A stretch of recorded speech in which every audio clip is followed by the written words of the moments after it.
Why is the music doing that? Anyway, I'm here. I'm going to do a little short one of these. I haven't done one in a while. Um, so here I am. Fireside chat from hell. There's such a delay on the YouTube version versus the phone version. It's like at least 30 seconds, I would say, before what I see on the phone shows up on the screen. Anyway, the link's pinned. Come on up. In the meantime, I'm going to go over news, tweets, stuff like that. I don't have a Bible passage tonight, but if anybody wants to suggest one, I'll be happy to read one. Oh, right. Yeah, let me tell you what happened to me yesterday. I was taking a nap and I woke up about, I don't know, 4 or 5, and the power went out just as I was waking up. And it stayed out all night. And I woke up this morning and it was still out. And it finally came on later in the morning. And I turned on the news, and apparently there was something called a bomb cyclone. There's these things called atmospheric rivers, which I had never heard about. It's like a river. They say that some of them can have more actual water or moisture in them than earthly rivers, like the Amazon. And it's these streams of moisture that form in the atmosphere. And one of them hit the West Coast last night, where I am in Washington State, and something spun off of it called a bomb cyclone. And so there was wind and rain, and it knocked the power out.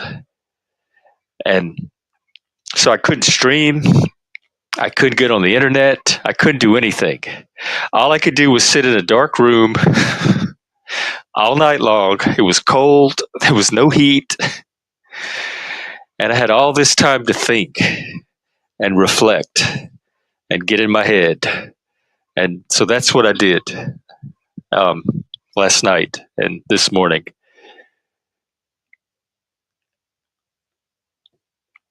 So I had never heard of that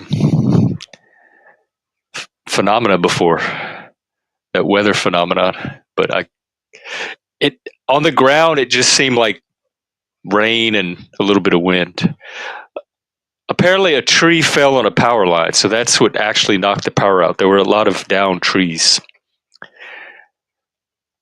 which I'm used to from back home, from actual storms and hurricanes. That happens all the time. It's just rare to have it happen up here. This video game, hey, Steven, what video game? Is that from a video game? Hopefully it's not copyrighted. The little avatar is AI generated, so I know that's not video game. Anyway, welcome. Wow, 20 people already. These must be the vertical viewers, the TikTokers, as I call them. Welcome. I was just going over news and tweets, and I was looking at this cyclone, bomb cyclone that hit my area last night. Oh, Lord, they're saying, wait, is another one on the way? I hope not. Before wind and rain could pummel western Washington again early Friday morning. Oh, Lord.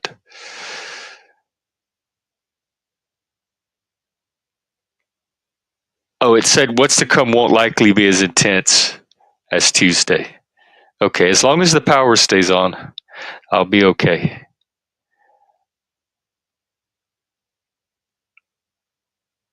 Oh, wow. They voted to block the Matt Gaetz ethics report, not the nomination. So there's something in that report that they don't want coming out. What are they up to? They come on, this is an opportunity to build trust, people. Over half the country just handed you the reins of power. Hey, Squatch, what it is? Um, right now, it's nothing. I'm just going over news and tweets and stuff until people show up or we get some kind of panel. I'll probably it's late. I had the it was I'm still not completely ready to turn in. So I said, let me do a short little vertical stream, but I don't know how long I'll keep it going. I just haven't done one in a while. All right, that's all I see in the news, really. Let me look at Twitter.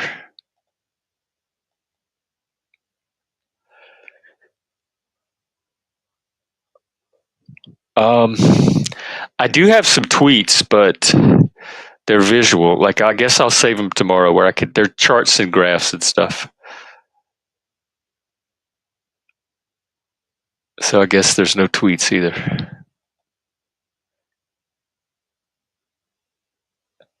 Oh, you ate a cookie? Does anybody have a Bible passage? Maybe I could find one. I like the ones with the words of Jesus where he actually talks. You get to hear him.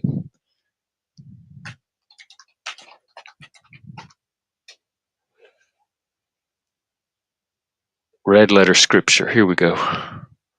Let's see what Jesus has to say today.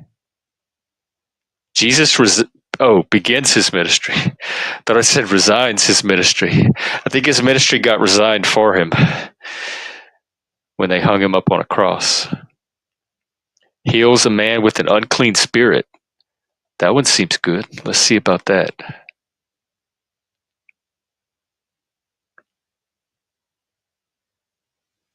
Oh.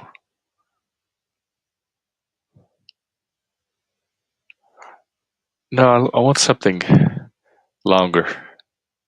Jesus is Lord of the Sabbath.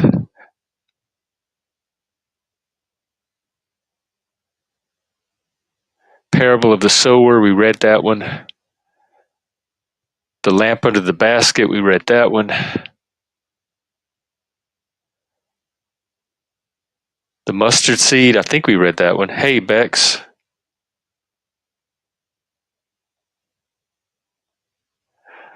Well, until he's convicted in a court of law, we have due process. He's not any of that. That's just gossip and rumor right now. That's narrative. That's internet gossip. People get on the internet and they see all these stories. There's no due process anymore. It's trial by YouTube or trial by Twitter. You read a bunch of stuff about Gates on the internet, and now you have this story going on in your head about him.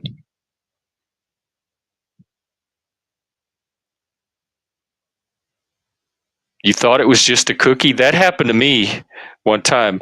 My this roommate I was living with made a batch of cookies, chocolate chip cookies, and he put them in the fridge. They were the big, thick cookies too.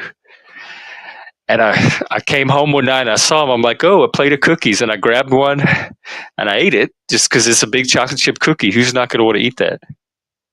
And about an hour later, oh man, did I start to feel sick. It wasn't even a fun high. It was sick. And then I asked him, I said, hey, I ate one of those cookies in the fridge. Was there anything in it? And he's like, oh, yeah, those are my marijuana cookies. I said, oh, God, I just ate an entire cookie. I'm never going to get this. And I had to work the next. Wait, was it work? No, I had a job interview the next day. Like at 8 in the morning or something. I had the cookie about 9 or 10 at night. And I was up most of the night on this cookie. And the whole time I was like trying to figure out what am I going to do about this job interview? I don't even know if I'm going to be able to get through it or make it. Yeah, Nick, that's all gossip until they're convicted.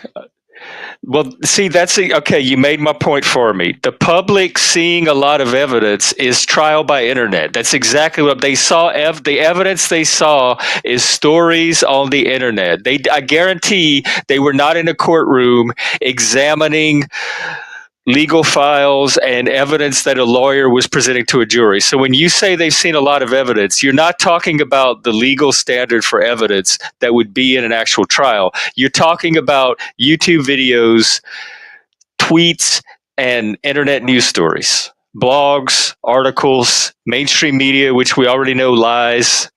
We saw that over and over. In fact, there was one today that just came out. Hang on.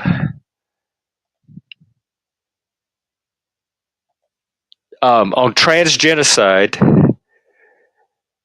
it says the transgenocide narrative is not backed by data. There was a political scientist.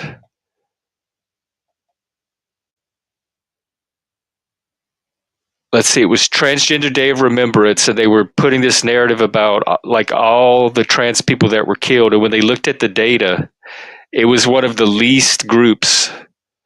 Like that group had one of the least amount of murders the whole year. So it's that kind of stuff. People will put out a narrative, and when you start fact checking it, it's nothing like the narrative. The narrative is a distorted and or outright false version of what the facts actually support.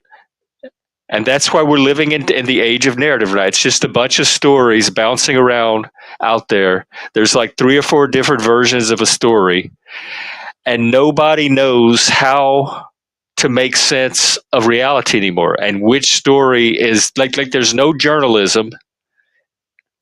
It's mostly propaganda, are putting out narratives because they're audience captured too.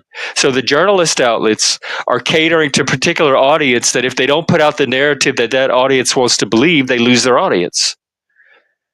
That used to be Fox News was the one doing it, and now Fox News is the most trusted news source out there. They're like one of the ones you can more or less rely on to put out at least semi-accurate narratives when you start fact-checking them.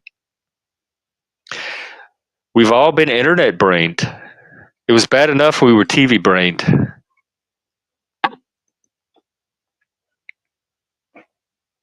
And you know what? That can only happen if people don't have a strong interest in truth and reality to begin with. That's because people that do are not going to let themselves get captured by narratives without doing the diligence required to figure out if you should even be adopting the narrative in the first place. Like you're going to use some kind of critical process to sift out false beliefs or false narratives. And nobody's doing that anymore.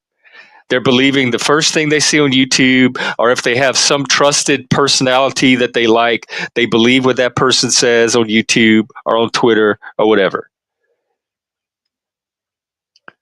What I try to do at least is have a range of diverse sources. I don't rely on one outlet. I don't rely on legacy media only. I have a range of sources that come across my feed all day long. And I kind of synthesize from that. I use my critical thinking. I examine each source. I fact check. I read the comments on each source, and I try to get a sense of what's most likely to be true. What's the most probable narrative out of all the versions that I'm seeing. So without you taking some active role in the truth making or sense making process, you're just at the mercy of whatever narrative makes you feel a certain type of way. And I think that's a horrible way to keep a democratic society going.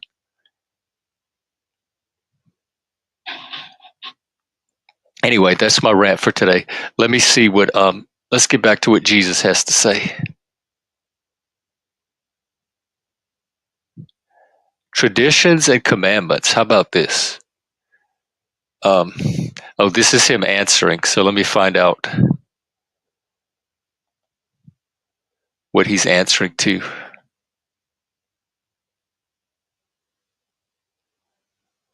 Mark chapter 7.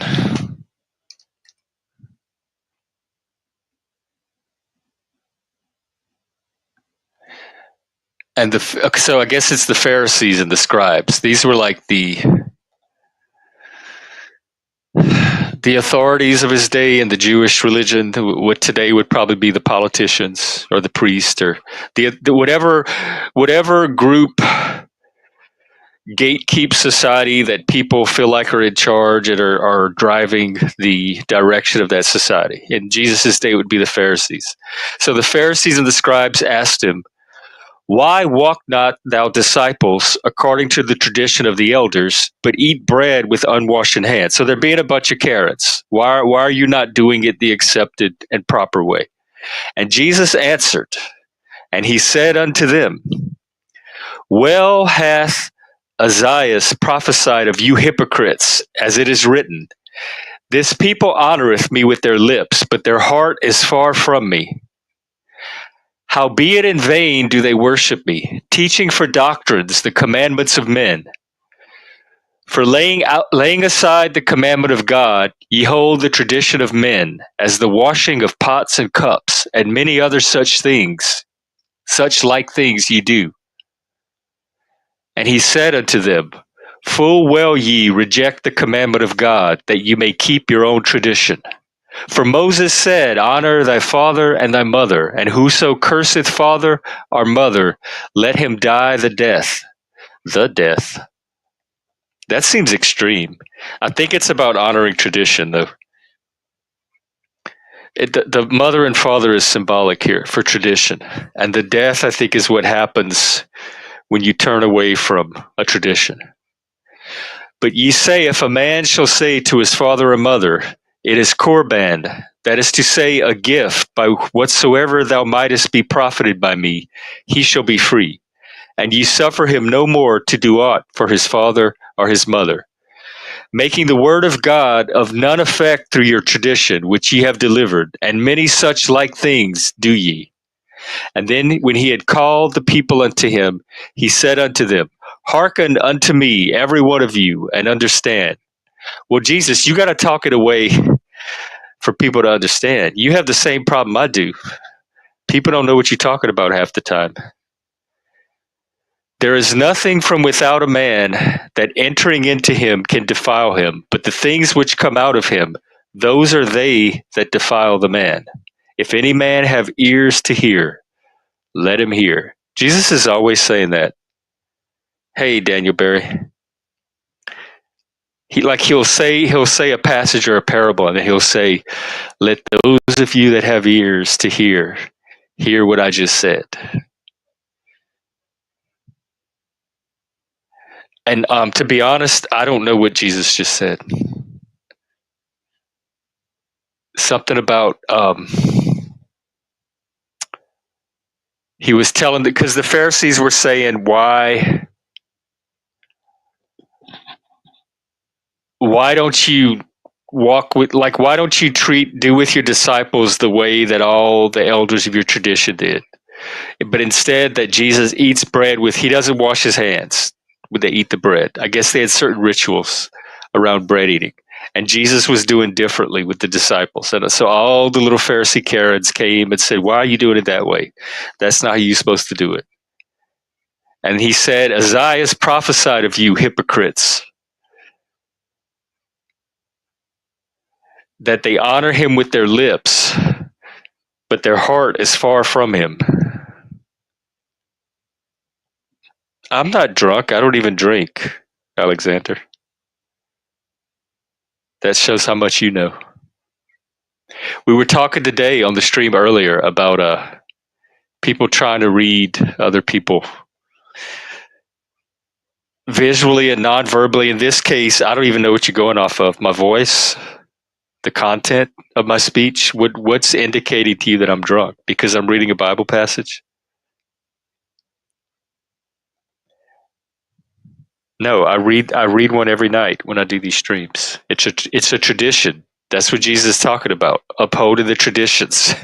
I'm starting a tradition to uphold it. So honor it, or die as a death, like he says. Or maybe this stream is what's going to end up dying if I keep this up. I don't know. I have to revisit. Anyway, if any of you have ears to hear that and understood what he was saying, let me know in the comments. That's a lot to unpack, and it's late.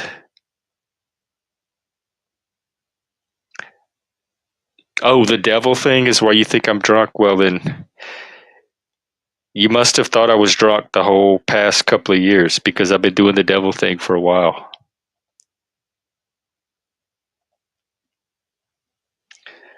The devil thing is what I do.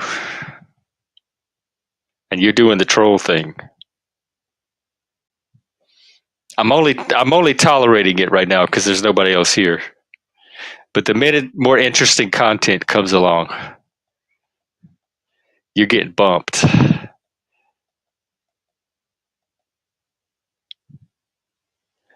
All right, so much for Jesus. Let's see what else we can get into. I wonder who else is out there in the panelverse.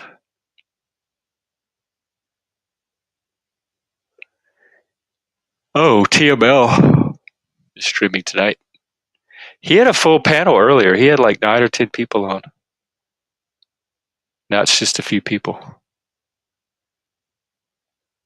Maybe that's where all my audience is, over at TML's. He does tend to draw a crowd.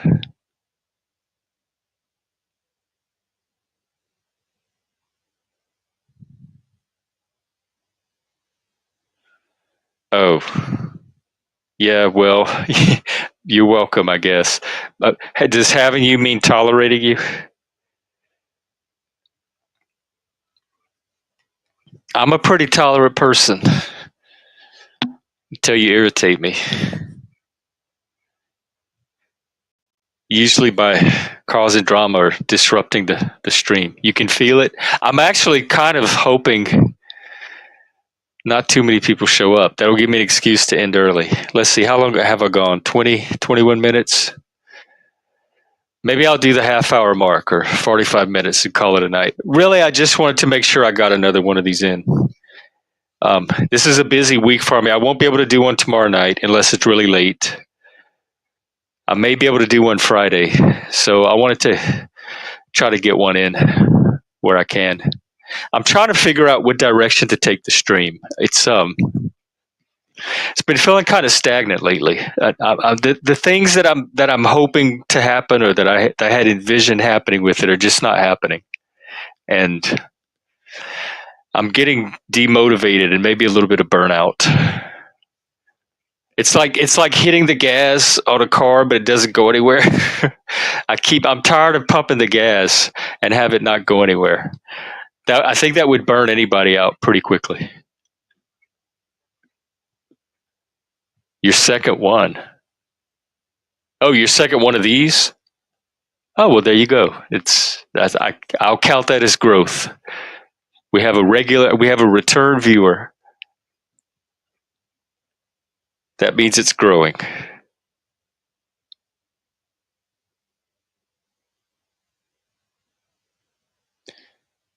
So we'll see what happens. Now all we need is a panel or a panelist. Then I won't have to monologue for 20 more minutes. Let me pull up the AI and see if I have anything I've been working on lately with it.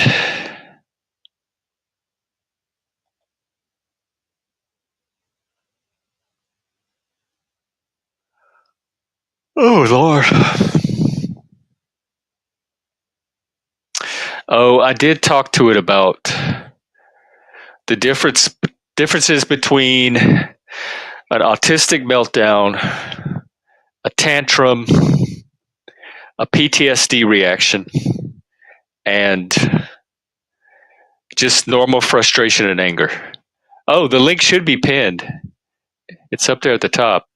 I could drop it in the room.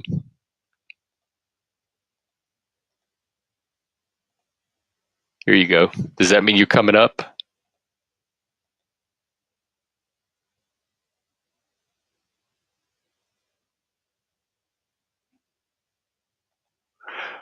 Let's see. I also asked it for advice on how to get more subscribers, like how to grow a channel.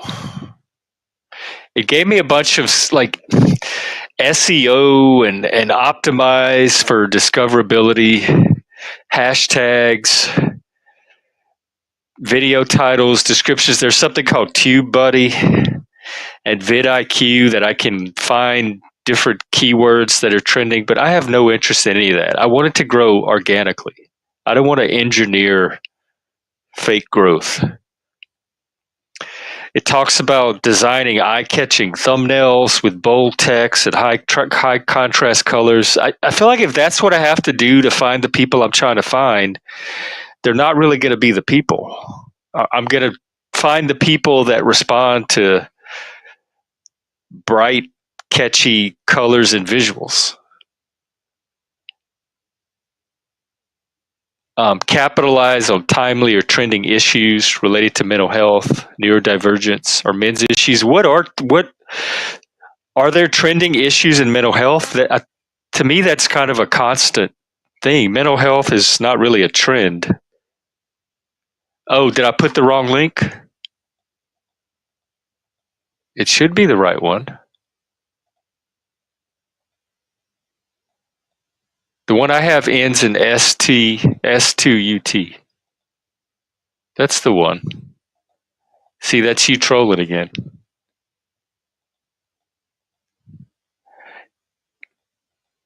Do you get a pleasure out of that? It's like, to me, it's like the pleasure a child would get for like playing peekaboo, or I don't know, putting marbles on the floor and watching people trip, or telling the same joke over and over even though it stopped being funny the first 3 times. It's a very primitive sense of humor, unless it's like way more sophisticated and it's just over my head and I'm not grasping it. That's not a fake link. It came straight out of StreamYard. It's the same link that's pinned at the top. Well, maybe it's not working on your end. I don't know what to tell you. Here, I'm going to click it myself. It takes me to StreamYard. It took me to the screen to set up to enter the studio.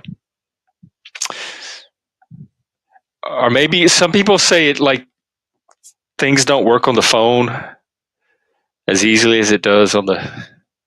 I don't know. I'm not a tech person. But I do know that I just clicked it on my browser and it brought me to StreamYard.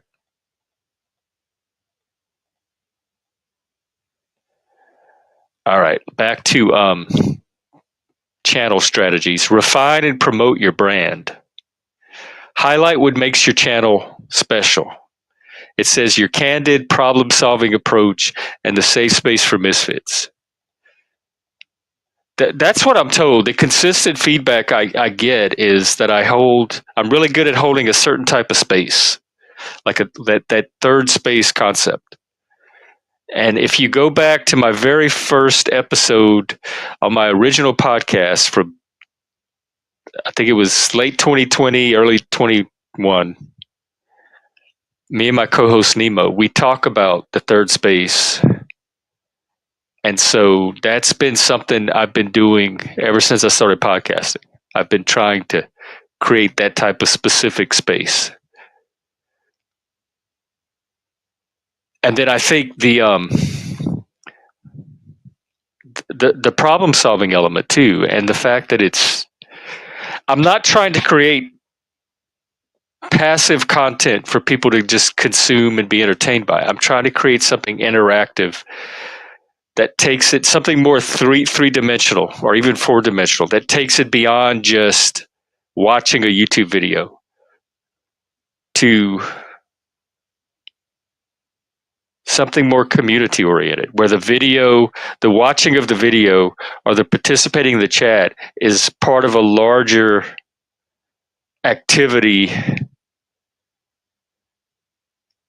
that is the creation of community, whatever that means online.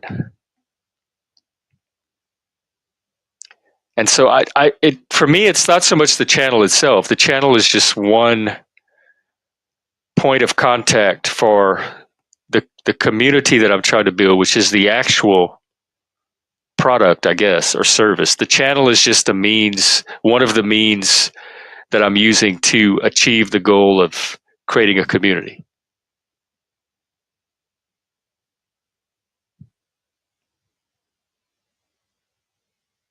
Yeah, you're just trolling at this point. Is it like a game to see like when how like we used to prank call people growing up and we'd see how long we could keep them on the phone before they hung up. Are you just trying to see how long you can go before I kick you? No, Bex, he's totally trolling. He never come he I don't think he ever intended to come up because I think he's a fake troll to begin with or a fake account. He's a troll account and this is just part of his troll. It's probably one of my hate watchers. They have similar styles and similar content.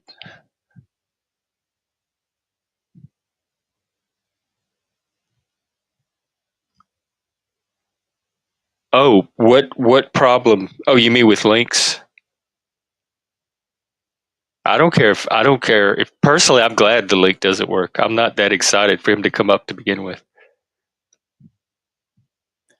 Well, if you want to come up, figure out how to come up.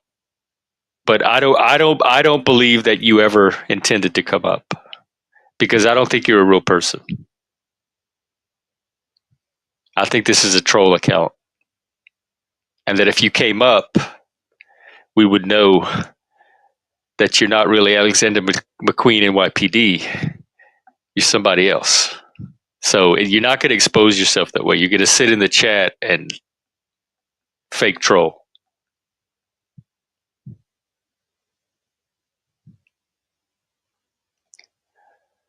Um, Cross promotion, share your content. I do. I share my shit on social media all the time.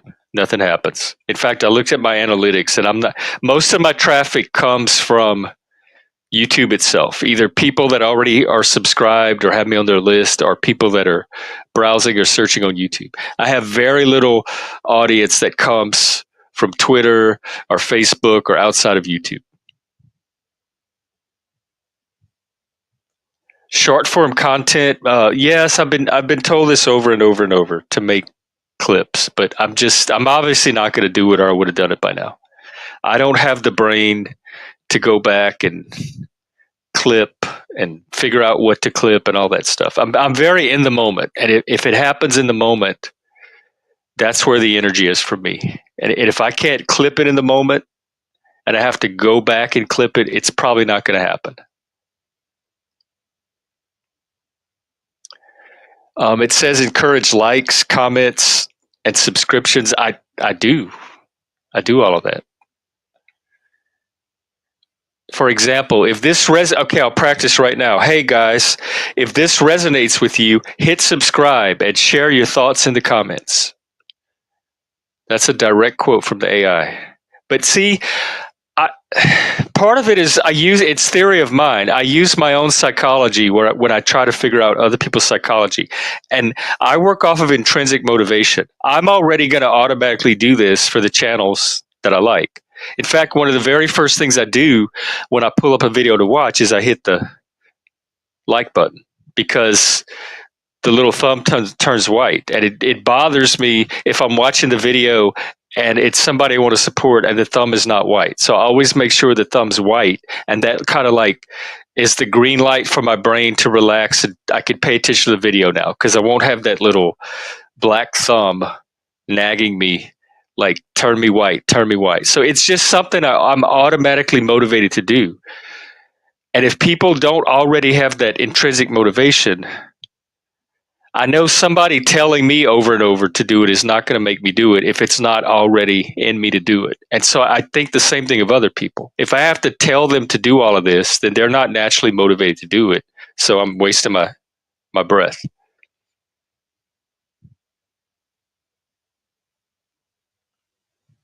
But then my psychology could be very off.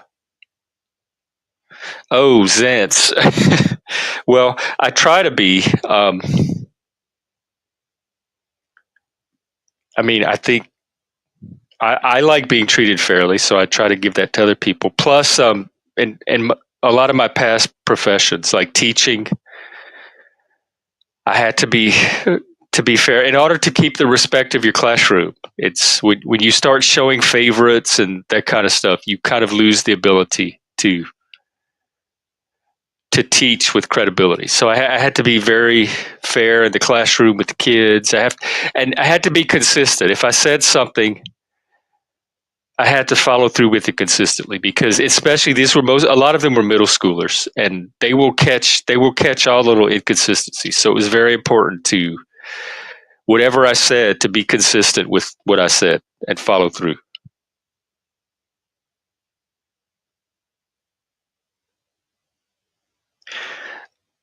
Um, yeah, but I don't have any of that. I think that's a monetized service. People expect to be paid for that.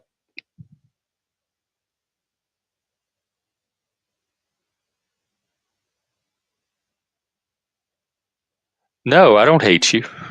I love honesty. One of my frustrations is I don't get it enough from people. It's very hard to get people to be direct and tell you what they're really thinking. And act like an ass, take it for what you will. See, Alexander, you just got drowned out by quality chatters. So I can see why you troll if this is your competition. That's really all you have to fall back on. Yeah, one thing I did like about teaching kids is kids will be honest with you, especially the younger they are, the more honesty you're likely to get from them.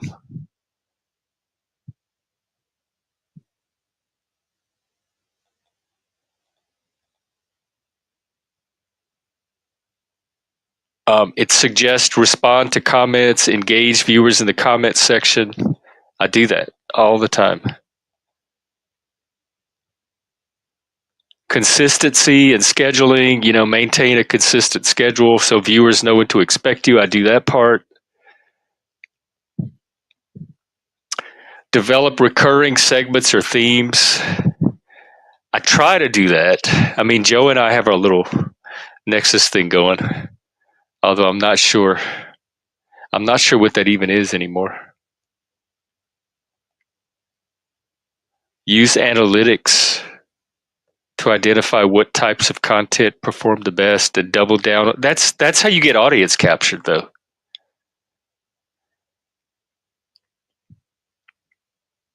I think part of my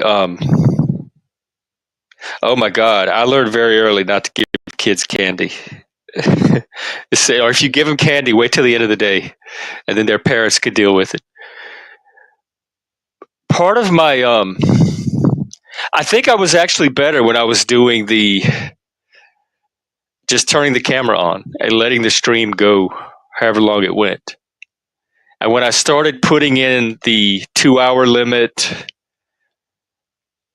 it it it started to feel artificial, and like it was a false constraint that I was trying to fit my creativity into. I don't do well with structure, and I don't do well with constraints on my creativity. Some people can work that way. I'm the opposite. I need as much creative freedom as possible. I'm very spontaneous. I'm in the moment. I want to be able to turn a camera on. I never know what to expect, and I want to be able to roll with whatever happens. And if that means doing an 8 hour stream, I want to be able to do that. If it means going for 2 or 3 hours, like streams have a natural life, like lifespan to them. Conversations have a life of their own. Conversations happen. They have a certain momentum that builds. They have a certain natural tapering off and ending point. What I'm best at is kind of working with the energy of the conversation as it presents itself to me moment to moment, and kind of sculpting the stream around that and not trying to force it into any kind of artificial constraint. Other people are good at that type of stuff. I'm not one of those people. I'm more like ride the tiger. And so I think when I went to this 2 hour format, that started to take me away from what my natural strength was. And I started to feel, I think that's where some of the burnout's coming from, because I'm trying to artificially create something that I was better at creating organically. And I think I just need to go back to that.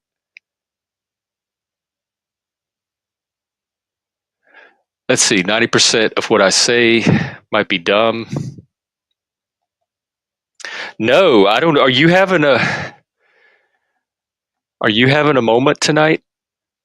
Because I don't, I don't get any of this from you from the outside looking in. I think you're one of the consistently valuable contributors. Like when whatever you type in chat is almost always something of substance, something relevant. It's not some random troll like this Alexander McQueen guy is doing right now. Like you can just see the contrast. Just read his and read yours, and you can see the difference. Yours shines like gold, and his is just a bunch of. It's like the detritus that collects in the gutter when you're walking down the streets before they sweep it for the night. It's noise. It's just a lot of noise and very little signal.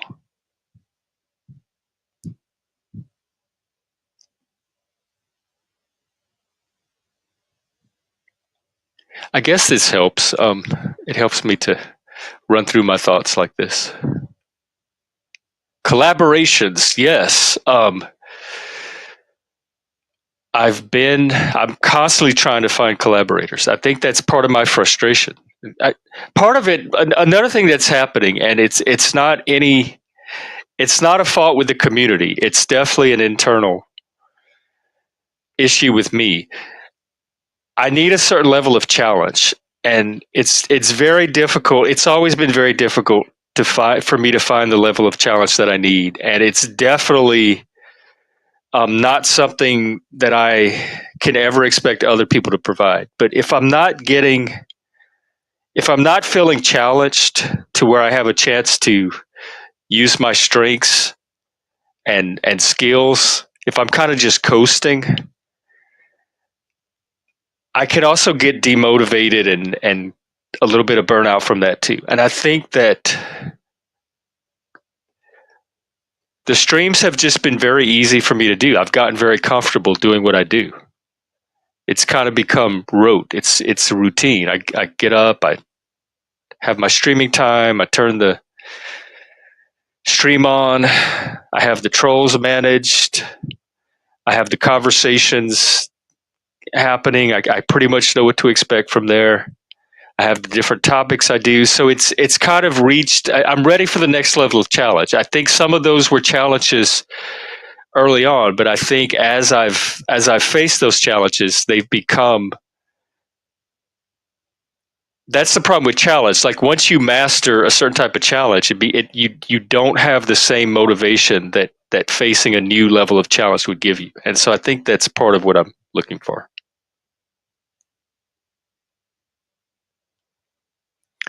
Is ways to challenge myself more.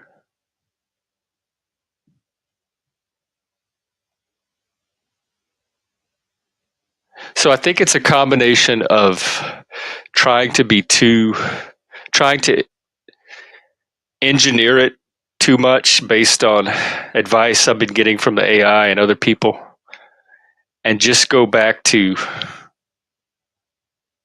what I do best. What I've would go back to what's already brought the stream to the point where it's at today, and quit trying to fiddle with it and make it be something it's not, and just lean into the strengths that were already there from the start. And I think another frustration is I'm always looking for opportunity. We looked at that SWOT analysis for businesses, your strengths, weaknesses, opportunities, and threats. And I think this ties into like challenge level, but I'm always looking for opportunities to test my strengths and to use my strengths and to put my skills and abilities to use. And I think that the opportunities that I was hoping for or looking for from the stream, I haven't gotten as many of them as I'd hoped for. And so I'm feeling like I'm all geared up. I'm ready to do great things with my with my skill set, but the opportunities to put that to use have not shown up. And I've been trying to make them happen, but I guess I'm at a dead end. And so without the opportunity to actually use, I feel like I'm using about 10% of my potential, and I'd like to be using 60 or 70% of my potential. And part of that is because I'm not at the right level of challenge that would draw forth the use of that 60 or 70%. So I need to find either ways to raise the level of challenge or opportunities to start reaching that 60-70% potential mark, or even higher. That's like a minimum I'm trying to reach, at least over 50. But I feel like I'm on cruise control. I'm using very little gas. Um, it's a smooth highway. I'd like to do a little off-roading. And so I think all of this is contributing to this sense of purposelessness, or not a wise use of my potential. It feels like just I could be doing more and I'm not, so it feels like I'm just wasting my time doing something less than I could be doing. I think that's the root of it.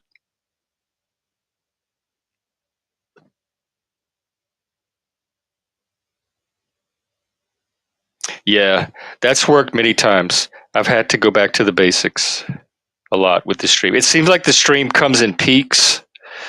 It'll build up to certain peaks and then it'll collapse, and I'll have to start from the basics again, and it builds up to another peak and then it collapses. But each time it collapses, it's a little further along than it was from the first collapse. It's strengthened in the process, and it's moved a little further in the direction, like just incrementally in the direction that I was trying to make it go. So maybe that is my process. Maybe it's a lot of these like kind of rapid peaks that advance it incrementally in the direction I'm trying to go. It's not linear progress. It's a different kind of progress, and I think I need to find the next peak. I think the current iteration has peaked, and so there's probably a collapse coming, and then from that I need to find the next peak. And each time I'm going to be higher and higher up the mountain every time one of those peaks collapse. What's going on, Zent?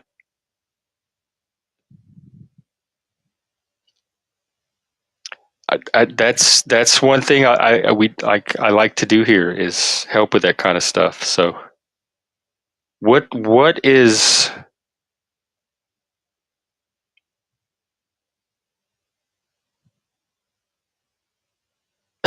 I I actually we did I went off-roading in Vegas. I didn't know I was going to be off-roading that night. We were this friend had a Jeep. He just got a new Jeep or something. He had a friend's Jeep. I forgot what it was, but I was with my ex, and he's like, "Do you want to come for a ride? I'm going for a ride with so and so." And I'm like, "Sure, I'll go along." So we all hopped in the Jeep, and he starts driving around Vegas. And then we get out to the desert, and he has this idea that he wants to take the Jeep off roading. And I had never been off roading before. And I'm like, and he's like, "Do you want to go off roading?" I'm like, "Sure. I don't know what that is. Let's do it." And so it's exactly what it sounds like. You take the Jeep and you drive it off the road into the desert terrain, the wilderness terrain. And the area we were in, it was not smooth, flat desert. It was rocky desert. And that car, oh my God, we almost tipped over 2 or 3 times. That car was bumping around. I was sliding back and forth across the seat. My head was hitting the seat. I hated it. I said, I'm not having fun. This is not what I want to be doing. Get me out of here. They were laughing at me the whole time. And of course, doing it more because it was getting a rise out of me. And we did that for like 20 or 30 minutes. And then we realized that we were kind of lost. We didn't really know where we were or how to get back to the road. So we started driving around, and we came to this property line that had all these like no trespass warnings and posted and protected by guns and all this stuff. And we were nervous. It was like whatever the Vegas version of rednecks are.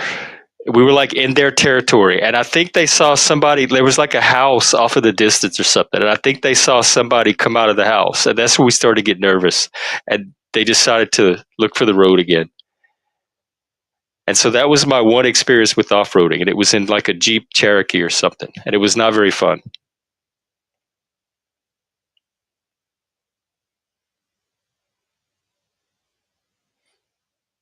I've um I've never actually seen that's that cartoon, like Disney cartoon or something, Moana. But I'm the same way. Like I love going off trail. I love exploring. When I'm hiking, I love taking all the little side paths. I love the outdoors. I love caving. In Vegas, it was so cool. We were hiking one night. Or yeah, it was a night hike. It was a moonlight hike, and it was in this canyon. And we were hiking through the canyon. It was like a slot canyon in the moonlight, and it was so nice. We decided to just stay out. None of us wanted to go home. And so this guy, he had one of those cars where you could like take the seats out of the car. And so he took his car seats out and he put them on the ground, and we built a little campfire, and we sat on his car seat.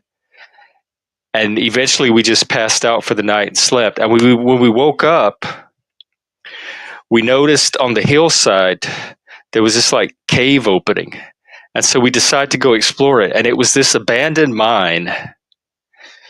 And oh my God, they had these tunnels carved into the rock that just went on forever. It was like Dungeons and Dragons.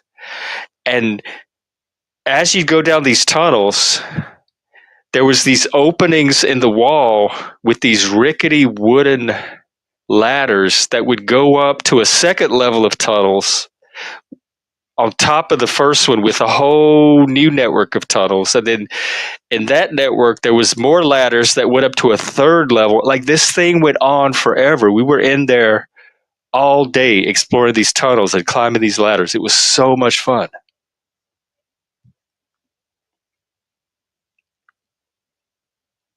Is it is it something I'm gonna enjoy?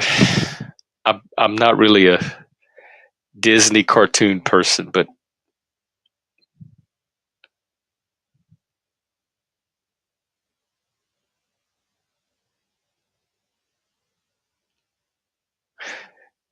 yeah, that's I'm that person. But I grew up in the country, and that's all we did was explore. We had woods, fields, bayous. We would find empty houses, like abandoned buildings, and we'd go explore abandoned buildings. There was this one we were exploring when we were little. We explored all the time. It was I forgot what it was. It was some kind of industrial warehouse or something, and we were in there exploring, and we didn't realize, but there was this old man that lived in the back of it. He had like this little room in the back with a TV and a cot, and that was his home. That's where he lived. And one day he came out, like he heard us in there, and he came out with these two dogs on a leash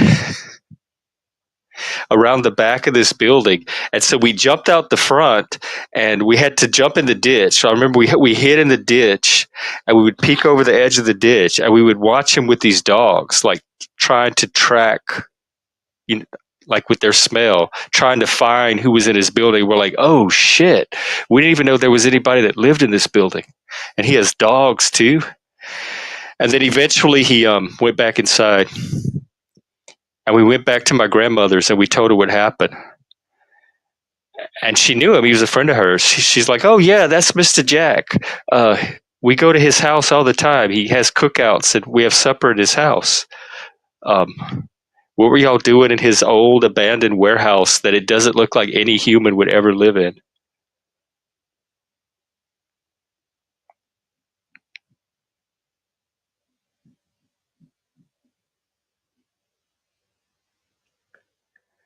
That's why I miss the in-person stuff. That's the one thing you can't do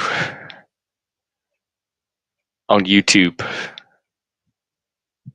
But her daddy was probably telling her that for a reason, right? Because that's what the parents or the authority figures do. They set a limit and they're like, don't go past this one thing because it's dangerous and we want to protect you and we want you to survive and we're looking out for you. And then the kids always rationalize going and doing that thing anyway. And then a lot of times the parents say, I told you so. But a lot of times the parents didn't know what they were talking about. And the kids discover all this exciting stuff that they never would have discovered if they had listened to their parents. I've had it go both ways.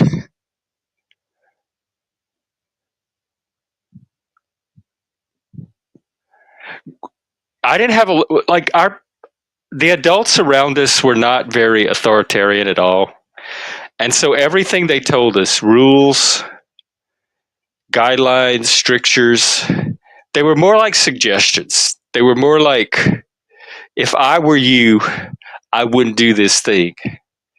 But if you want to do it and find out for yourself, be my guest.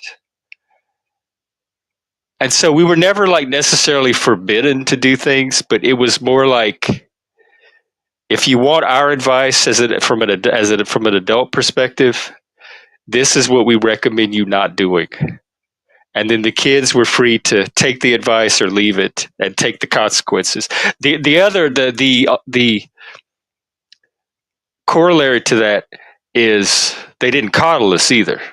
So if they did warn us about something and we did it anyway, that was on us, and we were expected to take the consequences and live with it. They were not going to come and make it better for us or anything like that. So they give us the information. We're free to do with it what we please, but we have to accept the consequences for our decisions too. And I think I learned a lot from that. I was very grateful. I tell my mom this all the time, especially after seeing this new generation of parents. I am so glad she did not coddle us. I've watched kids that grew up coddled, and I look at that and I'm like, oh my God, I appreciate my mom even more now. Like, if you end up in jail or something like that, do not call my mom. She is the last person you want to call because she is not coming to get you. If you ended up in jail, you probably did something to end up there.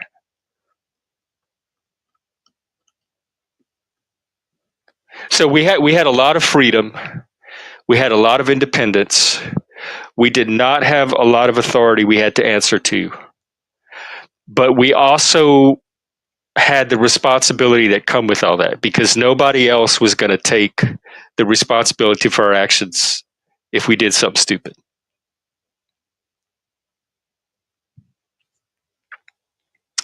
Alexander, that's good advice. I would qualify it by saying that, and again, this is something I've learned from experience. I will almost always go for the reef, but almost never alone.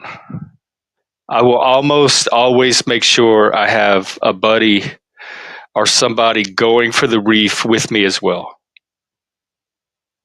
Because it's when I try to do something on my own that I get in the most trouble. So I think going for the reef is it's always a risk, but part of life is risk. So go for the reef, but do it intelligently and do it strategically and do it tactically. Don't do it stupidly. So I think there are smart ways to go for the reef and there are dumb ways to go for the reef. But I do think going for the reef is a worthy goal.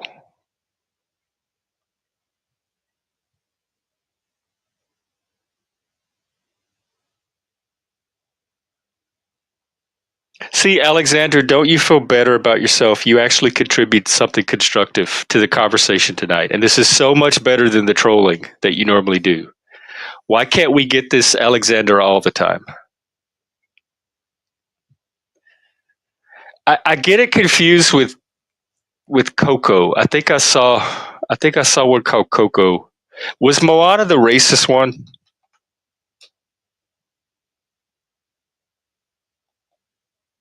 Plus, I hate cartoons. I tried to watch that In and Out movie about the emotions, which they left one of the emotions out, by the way. Surprise, I think. Um, but I'm just the medium itself is such a barrier for me. I feel like I'm being talked down to by it's not an adult format. If they're trying to like communicate some kind of adult message to me, it gets lost in all the cartooniness. What are you defending from? Boredom? Let's explore this. I like to go deep. Of course, you're probably just going to give me a troll answer anyway.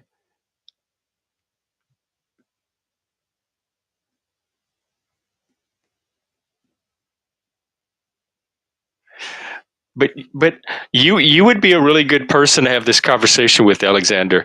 Why people troll? Like, what are the motivations for trolling? Because they get something out of it. It gives them some kind of meaning or fulfillment.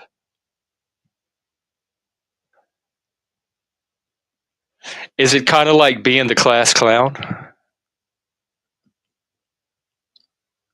If you can keep people laughing, then they don't have to focus on you. Like you don't like all your vulnerabilities and stuff. Oh, you troll out of hatred? That's interesting. Why do you have so much hatred? Hey, Ren. Vinny, what's up?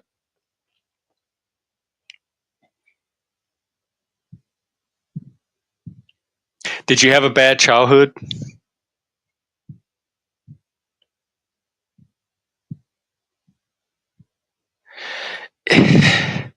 Is it fun as an adult? Like, I remember doing things as a teenager. Like, I had friends that would egg people's houses and, like, what is it, toilet paper roll their houses. And I remember one time I was out with,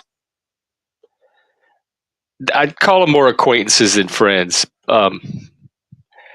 But they decided we were this was like when you were underage, so you couldn't go to bars, so you had to find other things to do when you went out. So if your parents let you take the car, you could go drive around town, but you couldn't actually go to a bar, so you had to find other ways to entertain yourself. So the thing they came up with was they went to the bowling alley and they ran off with some of the bowling balls. They would see if each one of them could make it out of there with the bowling ball. And so we get back in the car, and they have this car with like two or three bowling balls in it. And so they have the idea to drive by people's yards and throw the bowling balls in their front yard. And so they go real fast, and then they one of them opens the door, the window, whatever, and they try to toss the bowling ball into the front yards, and they laugh like, "Ah, we got it in the yard." And then the people would you'd see them turn their lights on and come to their door to see what was happening. So I was probably, I don't know, in high school, a teenager. It wasn't even fun for me then. It seemed juvenile, but they got such a kick out of stealing the bowling balls and then driving around throwing them in people's front yards. Like they could just do that all night long, over and over and over. And so if you're an adult and that is still your level of entertainment,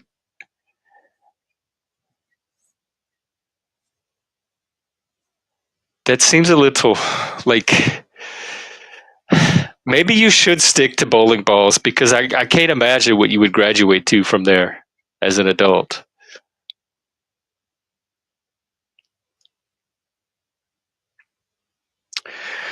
Oh, like, yeah, I That's been a lifelong thing of mine too. Usually I get around it by creating my own community. That's why I've created so many communities, because I usually end up having to create my own because I can't ever find one that I fit in. So it's gotten to the point where it's just easier for me to create. So my default now is, if I need a community, I just create one. I don't even bother to go find an existing one to fit into. Oh wow, okay, that's a whole, talking about going deep.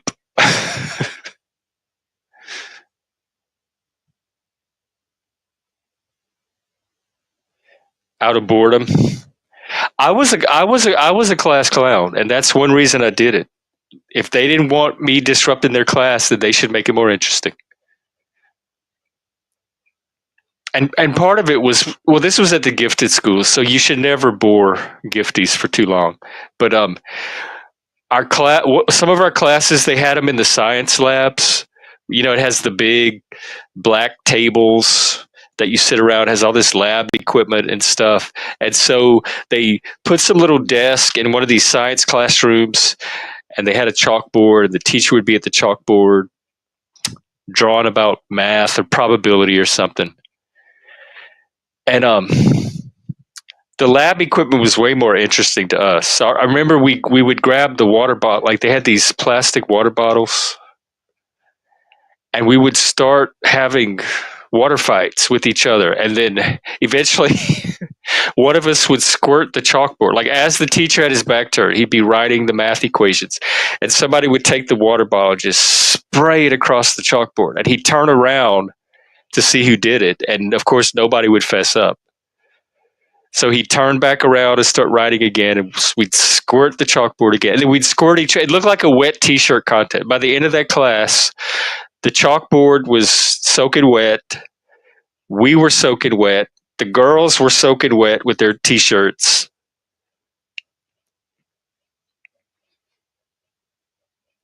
But I feel like that's on the adults. They should have known not to not to put us in a classroom like that and then bore us. But when the material was interesting, I didn't clown at all. In fact, I was the if the material was interesting and engaging, and I thought it was worth paying attention to, I was actually the one trying to corral the rest of the class to pay attention so we could learn. But if it was boring, I was the one leading the clowning. So basically, it was keep Jeff interested, because if Jeff's not interested, he's going to be the one that determines which way the rest of the class goes. In fact, one of my teachers wrote in my student file. They had to like fill out these reports each year and make little notes. And he wrote in one of the notes, one of the questions was, does Jeff show leadership in your class? And he wrote, he leads by disruption, which is a form of leadership, I suppose. And that always stuck with me because it kind of was. That kind of was my form of leadership back then. If the class was doing what it was supposed to do, which was stimulate and challenge us, then I could be counted on to lead the class and kind of set the tone for paying attention to the material. But if it wasn't, then I was the one that would lead the class into entertaining ourselves and or disrupting his teaching. But I was like the student that all of that pivoted on. So if he could keep Jeff interested, Jeff could keep the rest of the class interested. If he lost Jeff's interest, then Jeff would cause the rest of the class to derail.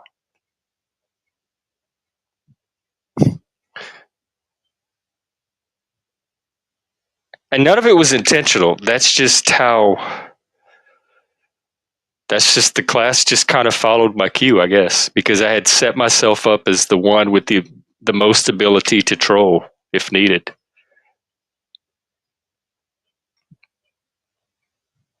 But I remember it did work against me.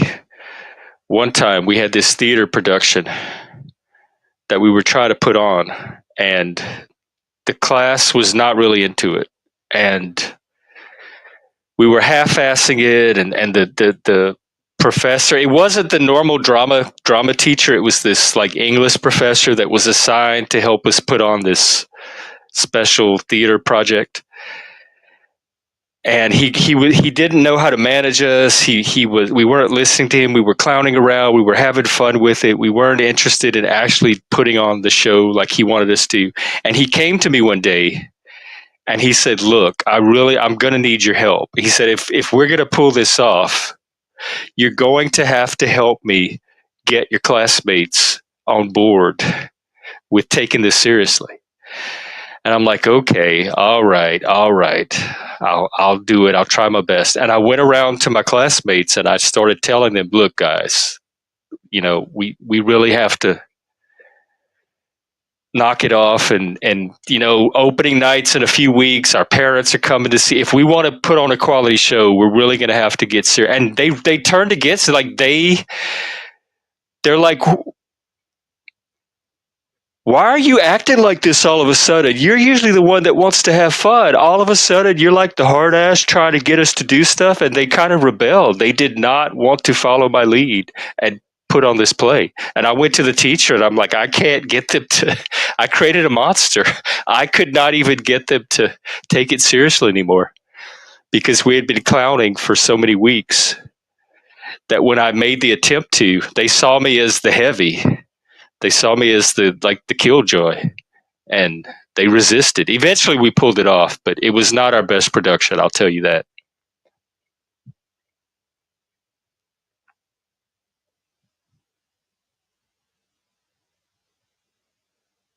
Oh, yeah. I when I was an adult, I got my friend to show me the file. He eventually ended up working at the school, so I was able to get my files. Very illuminating. Oh, Moana has a whole song.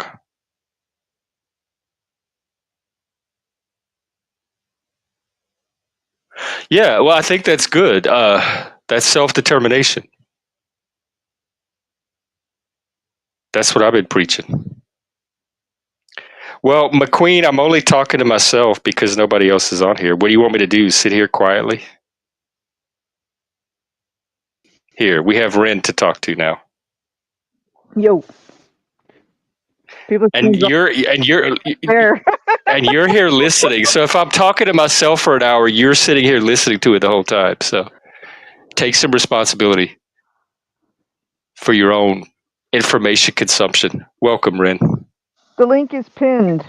No, he's trolling. He's back to trolling. Okay. Well, that's really dumb trolling. I don't respect that. I know. Like he showed us a more sophisticated, elevated side of himself, and then he drops right back to the trolling that he said he was done with. One of the groups I used to be in, trolls would show up, and it would be kind of funny because most of the population of the community was not really reformed trolls, but better at it than most. And so I was like, "All right, you're gonna have to try harder." Yeah, I'm well, how did Ren get up here if it's fake? I'm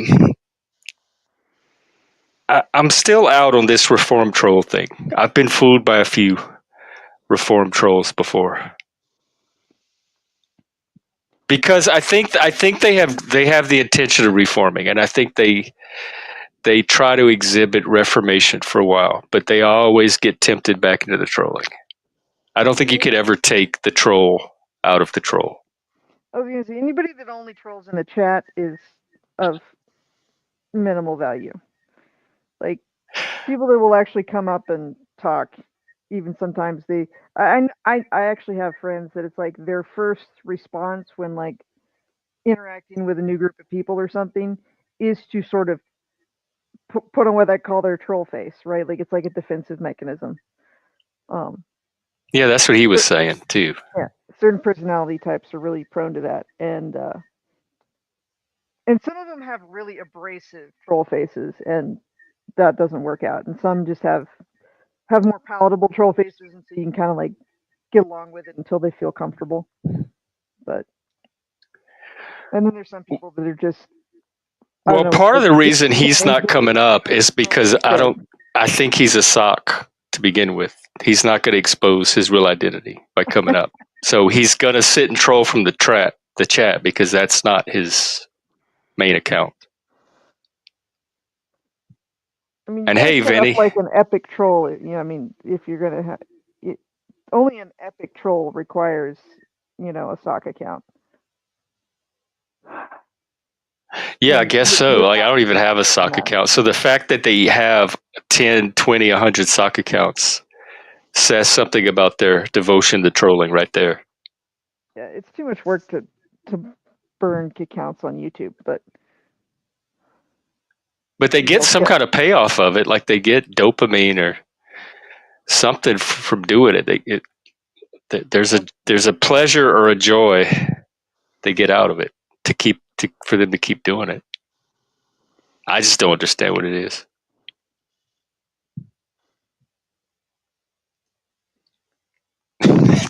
They have troll awards.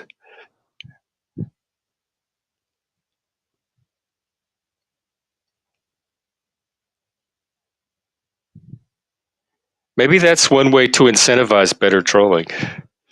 We could have annual or monthly troll awards for the best troll, or the least low level troll, the highest level trolling. Give us a really good troll.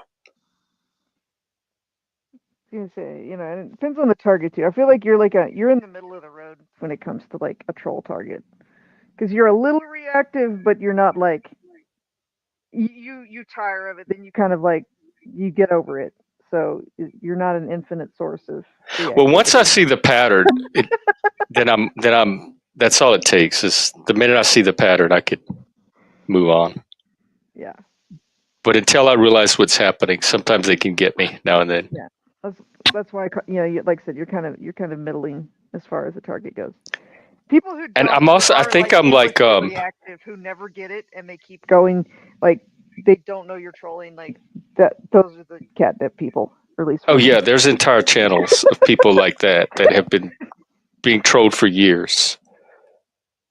And it's just like, But oh, even that would run out of entertainment value for me after a while. I I can't also keep think trolling I'm the same trolled by person for proxy. years. When I there's can, a when I control somebody for a few hours if it's really, Yeah. if I'm in the mood and they're really just asked for it. Especially if I have like a friend who also shows up and like sees the troll happening and joins in. That's Yeah, and sometimes I'm like their backup target when their main targets are not available. Then they yeah. come and fuck with me a little bit. You're like the rock they chew on to sharpen their teeth. Yeah, I'm their chew toy. Chew toys have their place. So what's up with you? How are you finished with the cows? For today, got a few more impending gigs with that, but it's an Is uncertain it a schedule. year-round thing, or does it wrap up at some point for the winter? I mean, it slows down for the winter, and then I only work kind of as during the you know busy season because I'm still not physically able to work all the time. But like, so my granddad's weaning cattle, and my parents are branding cattle, and everybody needs help, and I'm worth about at least like 3 people. So Oh, everybody wants me. Yeah, if I sucked at my job more better, I would get paid more. But it's hard to be bad. oh. Have you seen this Moana movie? Do you know anything about it? I'm aware of it. I don't know if I've seen it. It just makes me think of like what was it, Lilo and Stitch, only lamer or something. Basically, whenever I see Moana stuff, it just makes me want to go watch Lilo and Stitch Oh, I with don't the know them crazy. either. Lilo and Stitch was this little like Hawaiian girl, because Moana is like Hawaiian or something setting, and Lilo and Stitch is about this little Hawaiian girl who there's this escaped like alien experiment creature, that's of course super dangerous and everybody's trying to chase him down, and he becomes like like the Calvin. They're like, it's like a Calvin and Hobbes kind of thing, except monsters. The escaped alien experiment is real. And I don't know. Oh, It's a fun cartoon the way I remember it.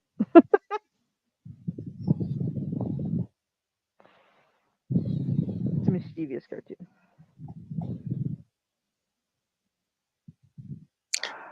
I haven't watched like all the new animated movies. I'm behind.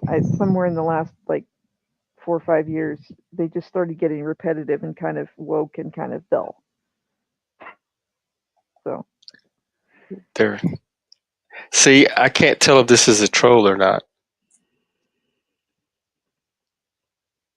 Just to see if they can get me to watch this movie I mean, that I I probably don't will think. have no interest in. I was gonna say what I know of it. I don't know that it's a bad movie, but I don't. Was it? I think that was the Tone woke racist over. one that everybody was talking about was racist.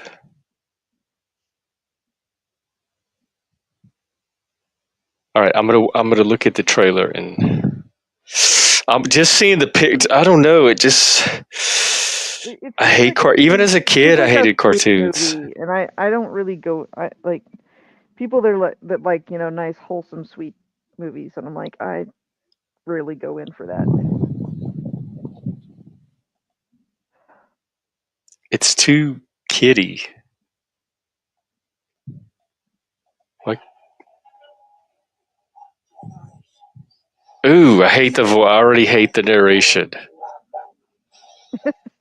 It's made for kid. They're talking to me like I'm a kid. Ooh, I like the demon though. They had this demon creature that came out of the smoke. Okay, I will say the animation, the graphics are pretty. They're pretty neat. They're visually. Wow, the graphics are really good actually. A lot better than that In and Out movie. They're almost realistic.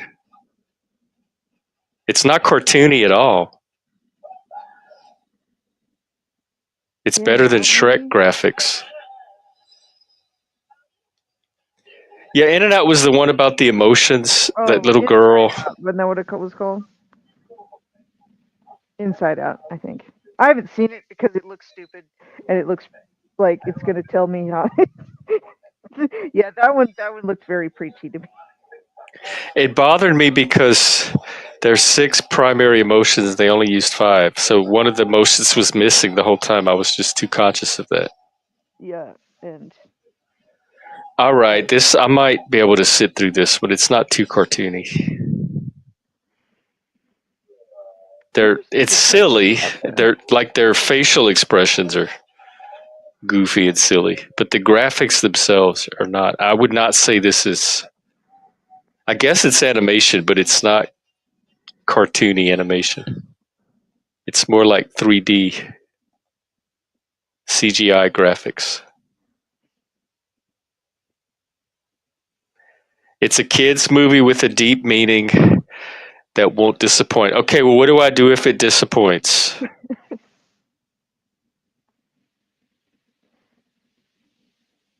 Maybe I'll watch it. First, okay, here's the deal. First, I have to wake up tomorrow and even remember that I said I would watch it.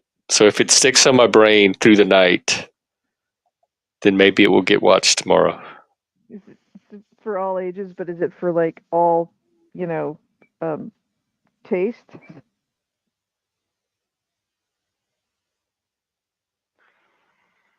What was racist about it? Let me look it up. Why were they saying it was racist?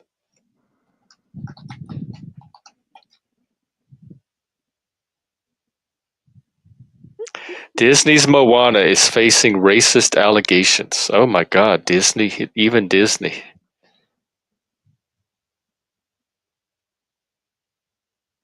The first Polynesian princess in Disney history. But you know what? They made that Princess and the Frog movie, and they had that little Cajun dragonfly or something, and nobody, like, nothing Cajun is ever racist. People can make all the fun of Cajuns they want and all the crazy silly caricatures, and nobody ever cries racism. But if you don't get the Polynesian princess exactly right, suddenly it's racist.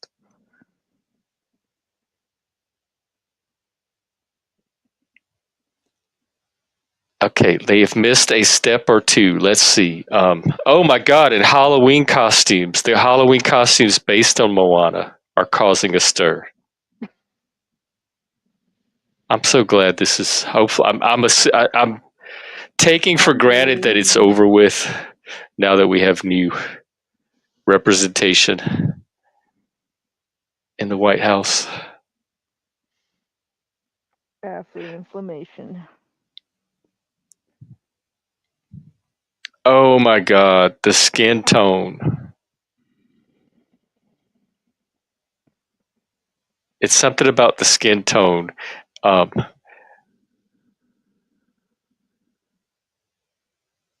Wait, this is about the costume. What about the movie? They have a Moana costume, but the skin tone is made to match the character in the movie. So when white people wear the costume, it's like a full bodysuit with the tattoos on it. So when white people wear it, it looks racist because their white skin clashes with the skin tone of the costume. So it looks like they're putting on the skin tone of a different race that's not white, which is racist. This is so stupid. It's very stupid. I hate these people.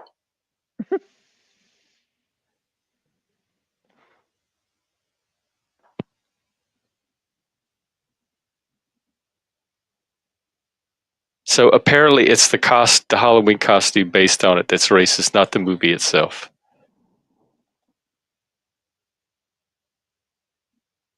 Oh, Dwayne Johnson, is that The Rock? Yeah. Oh, and here's the other thing, they made him fat. And they said it's severely misrepresenting their culture by making him overweight.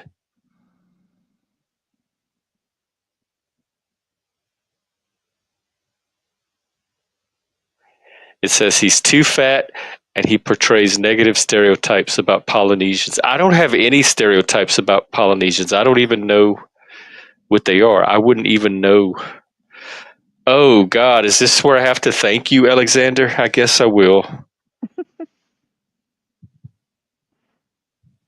Thank you. Here, I'll even play you some fanfare.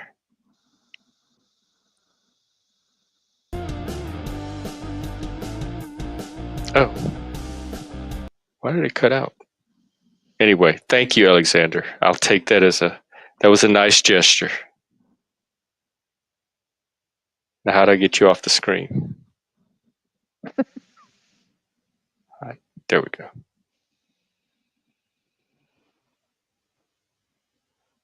You're one of us now, at least for the next month. And we do have gift memberships if you want to do more nice gesture. If you really want to troll, you could buy a bunch of memberships, and maybe some of them will go to my haters. Vinny used to be, I think. People, I think he got one of the free memberships, and each month I can release 10 free memberships. So when December hits, I'll be dropping some more memberships. Now I feel like I really should watch Moana after he put in all that effort. I want to watch it just for the racism now. What was I watching the other night that I was like, this could never be made today? And it wasn't even that old. It was, within the last 20 years, probably. I can't even remember Oh, what it was. wow, Beak. Thank you. I wasn't expecting this. Thank you very much. So let's see. Okay, I need to give shout outs to the new members. Hang on. How do I do this?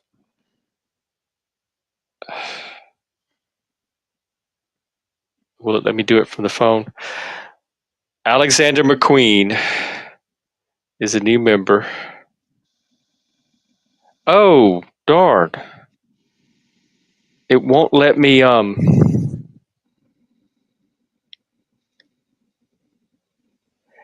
it doesn't show the actual members on my phone. It won't let me feature them.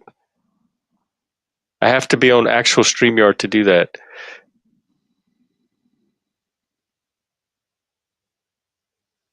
But it looks like we have James Life Talks, who I will drop James's channel. I think he was streaming earlier tonight. He's trying to do kind of a help related channel.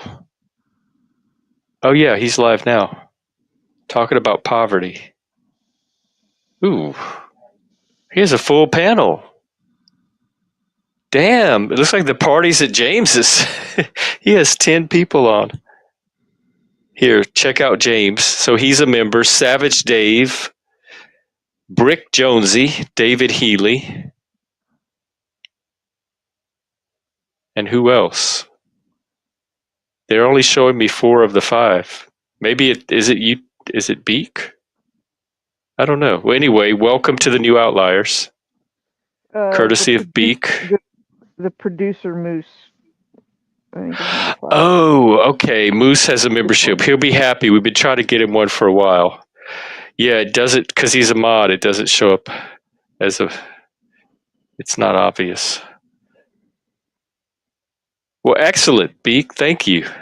I think I'm happy to have these people.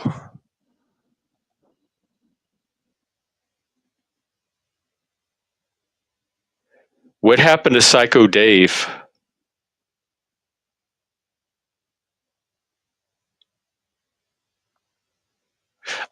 Yeah, James, I just plugged your channel. It seems like you have a full panel right now. Good job. Good topic too.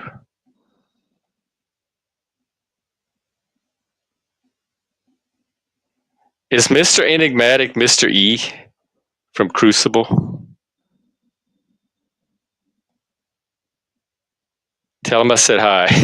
Tell him Gen X Jeff says hi.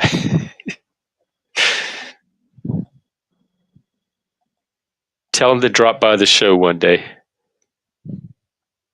Open invitation.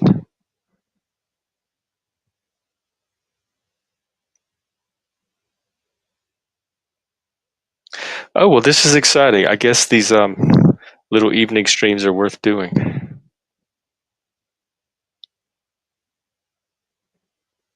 Let's get a nice relaxed aesthetic or something. Yeah, I like the vibe in the evening.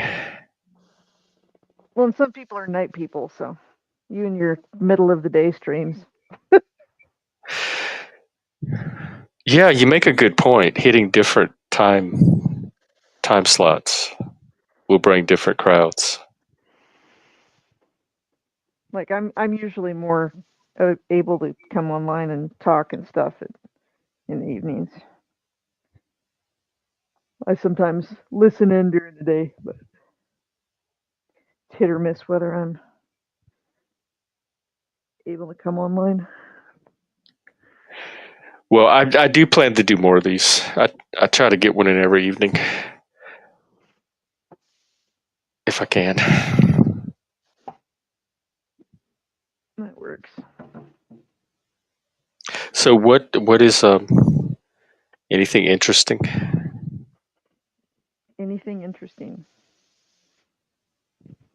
Hey, Tatiana, welcome. What kind of personality stuff were you talking about earlier today? Like I said, I did like the title of the. Well, it started out with Joe making the comment that a friend of ours, he's very he has a very soft spoken, kind, gentle personality. and Joe made the comment that he doesn't seem like somebody that would be a libertarian. And he got into discussion of Joe. Joe has this belief that you certain personality type, like certain personality traits, correspond to different political parties. Like libertarians have a certain personality. And if you meet Yeah. someone who doesn't have a libertarian personality, you might be surprised to find out they're a libertarian because their personality doesn't seem like they would be a libertarian.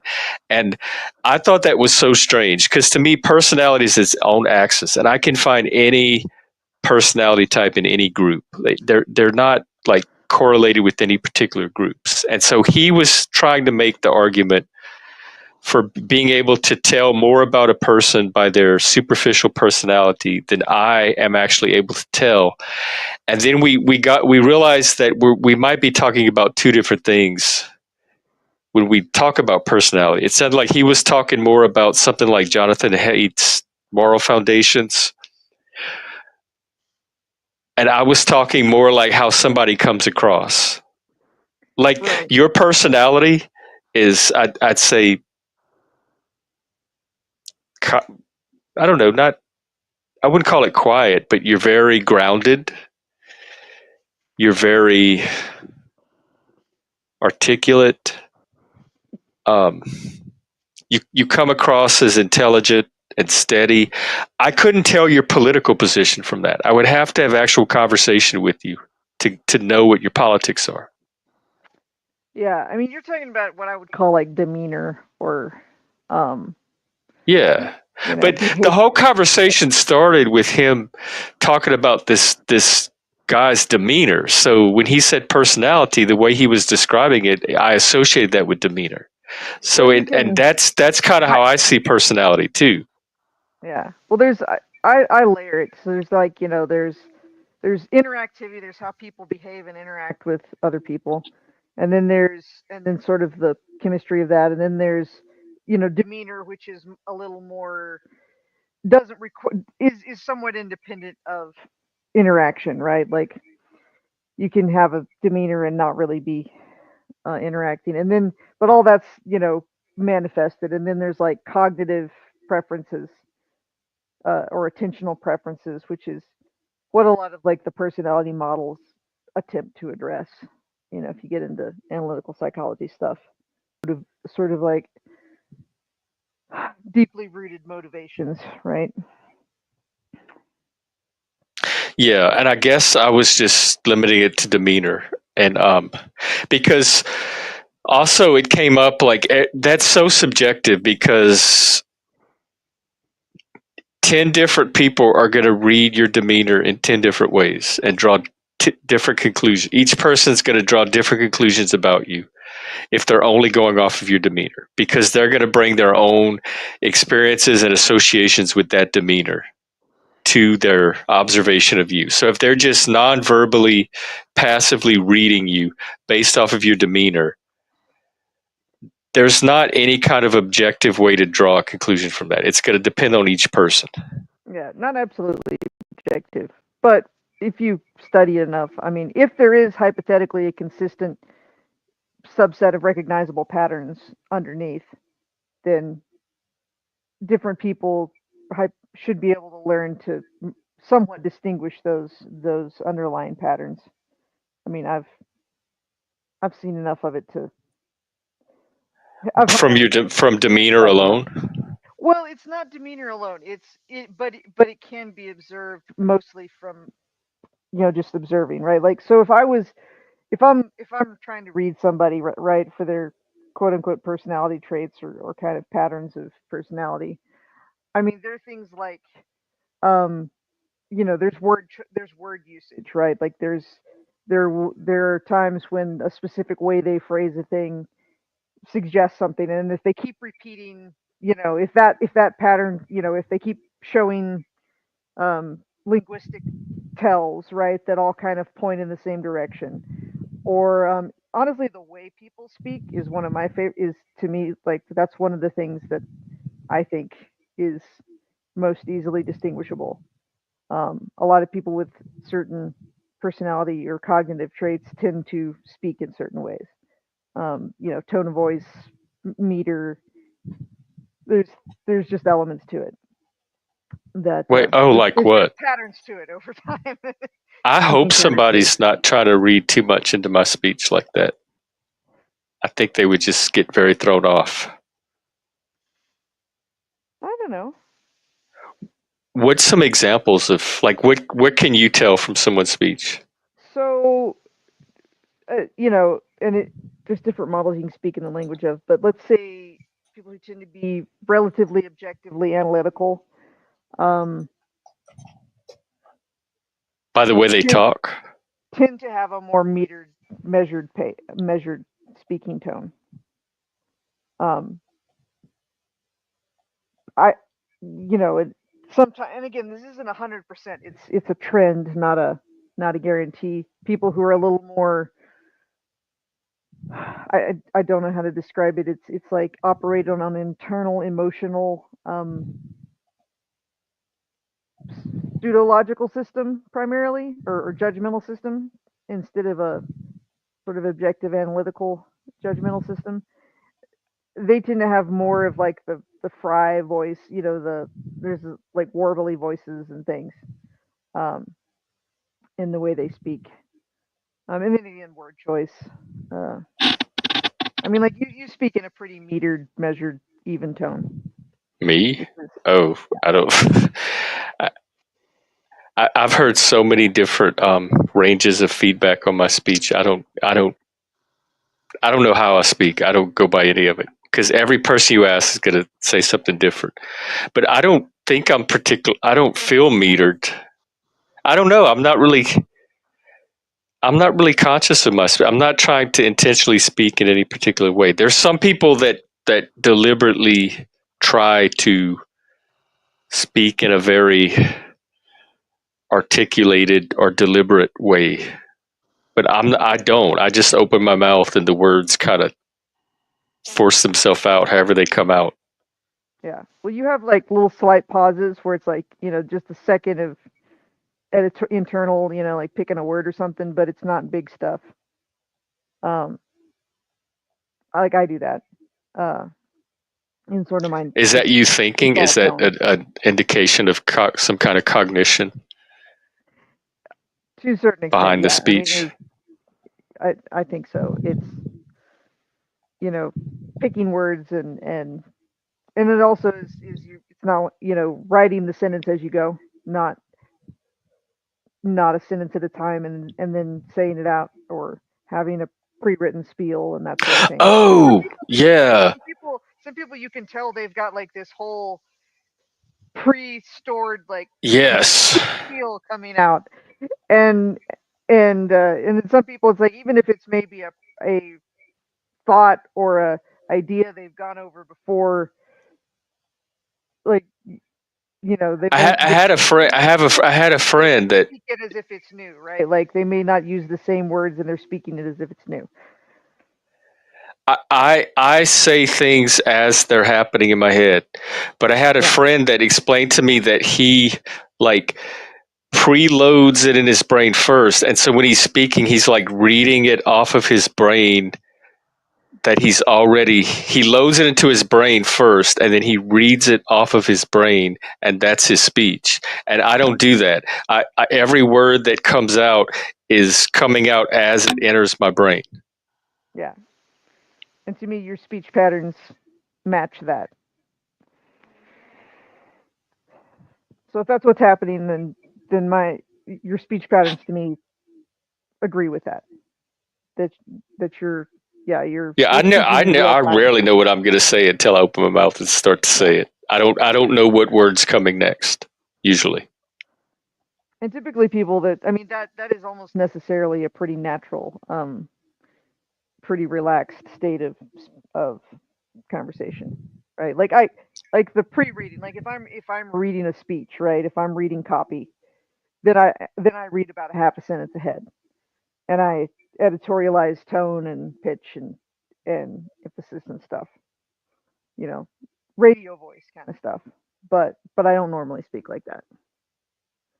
Some and I'm people just like have a relaxed. whole paragraph ready to go that they can just verbalize, but they have it. They know ahead of time That's that's what the content's going to be. that's fascinating to me. And do you know about this tone scale thing that Mike's talking about? How if you adjust your tone, you can kind of manipulate the responses of other people. It's used in de-escalation. I don't know anything about it specifically, but I would agree that there's probably something to that.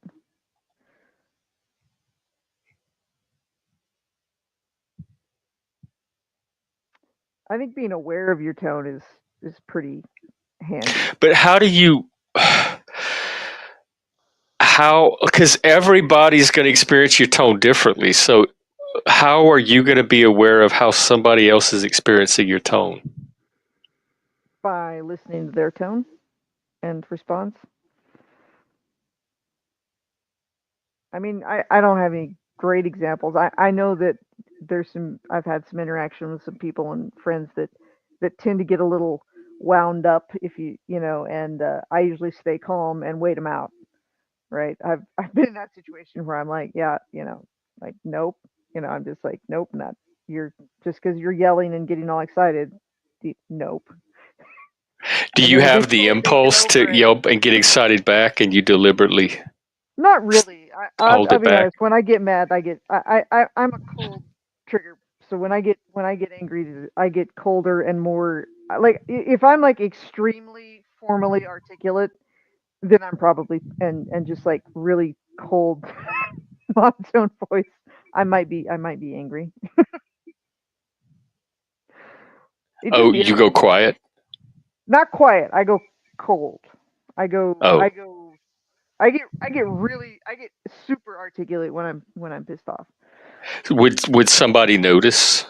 Like would I Mm, be able to tell? you might. My speech would probably get punchier. Is probably a good description of it, but not necessarily loud or yelly. I get loud and yelly when I'm excited, not when I'm angry. Because tone, like things like tone and pitch and stuff, is that's part of the nonverbal, I guess. It's not just visual cues. There's auditory, nonverbal elements. Yeah. Well, I find that being a denizen of the internet of the chat rooms on the internet for so long, I got really. We are gonna. I do want to have like a discussion with you sometime, like how much autism you think I might be going Uh, just for fun. But like I remember watching when I first got on the videos, like watching people's faces, and like I always just said they were my people in a box that I could study.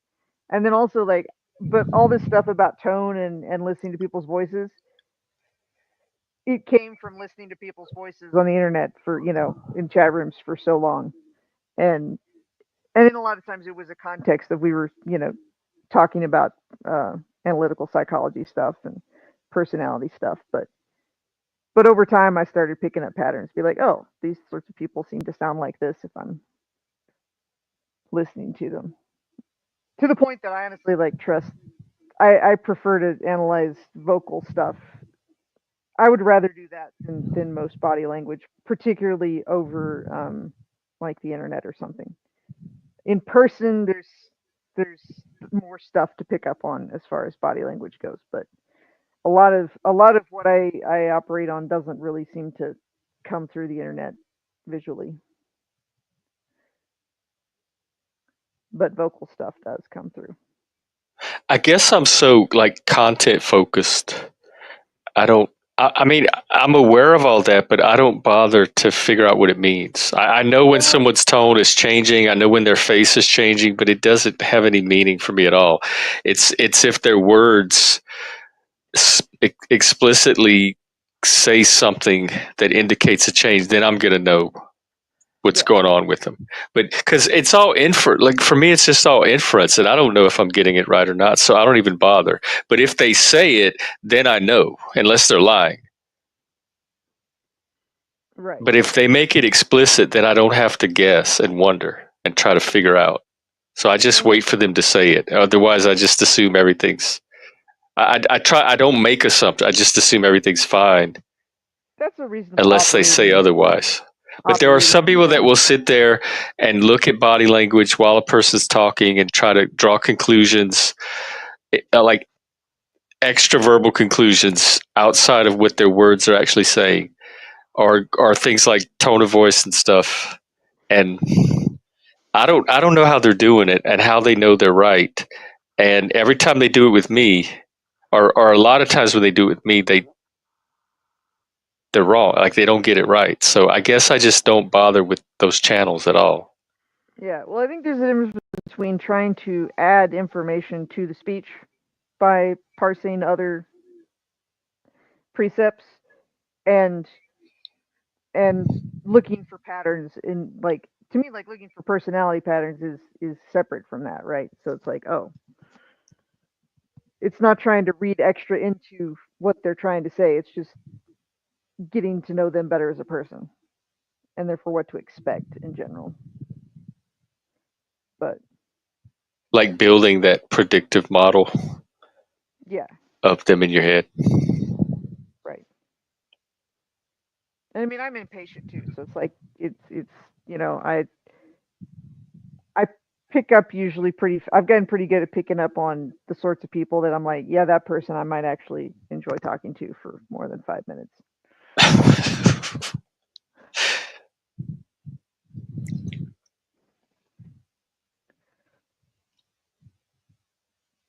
Because I only have so much patience for, you know.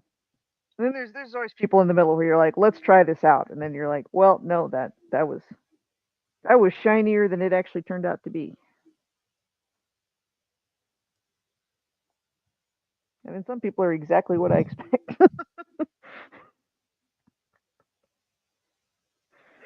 Yeah, I guess I could. I'm so used to talking to people, I can usually find something interesting about anybody to keep my attention. I can for a little while, but it's you know it all depends on the context, right? If it's sort of a voluntary context, like coming on the internet to talk to people, I don't know. I having really dumb conversations. I don't have as much patience for that as I used to. I But mean, the most boring person in the world would probably keep me interested for several hours just because it's another human being and I'm talking to them. Like that alone is gonna have interest for me. So I guess my standards for what stimulates me in conversation is very broad or low. well, that's good. It's Like, very rare that I'm so completely bored that I have to stop talking to someone or have to end a conversation. yeah, As long as they're saying any kind of content remotely interesting, um, I can usually listen. I think to me it has to do with like people who are actually digging and searching, and you go on kind of a mutual trail digging or whatever. Um, Even if it's not necessarily a topic I would normally be interested in, I'm good with that. People who just sort of like talk at you and tell you how it is. I love to That listen gets though. Like old. if people are, as long as they're talking about themselves, like telling something about themselves, some kind of story, I can listen. I can listen for hours and hours and hours because I'm just fascinated with people and what makes people people. And so even if it's boring, as long as it's giving me data or information about them, I can So I stay think you engaged. like studying the people in a box on the people on the internet as your lab rats too. Okay. Just to me like I that. guess Like I less by find watching and more something by listening, I think. yeah. I'm like because I'm not like I said I'm not away. It's like sometimes it's just interesting to study them.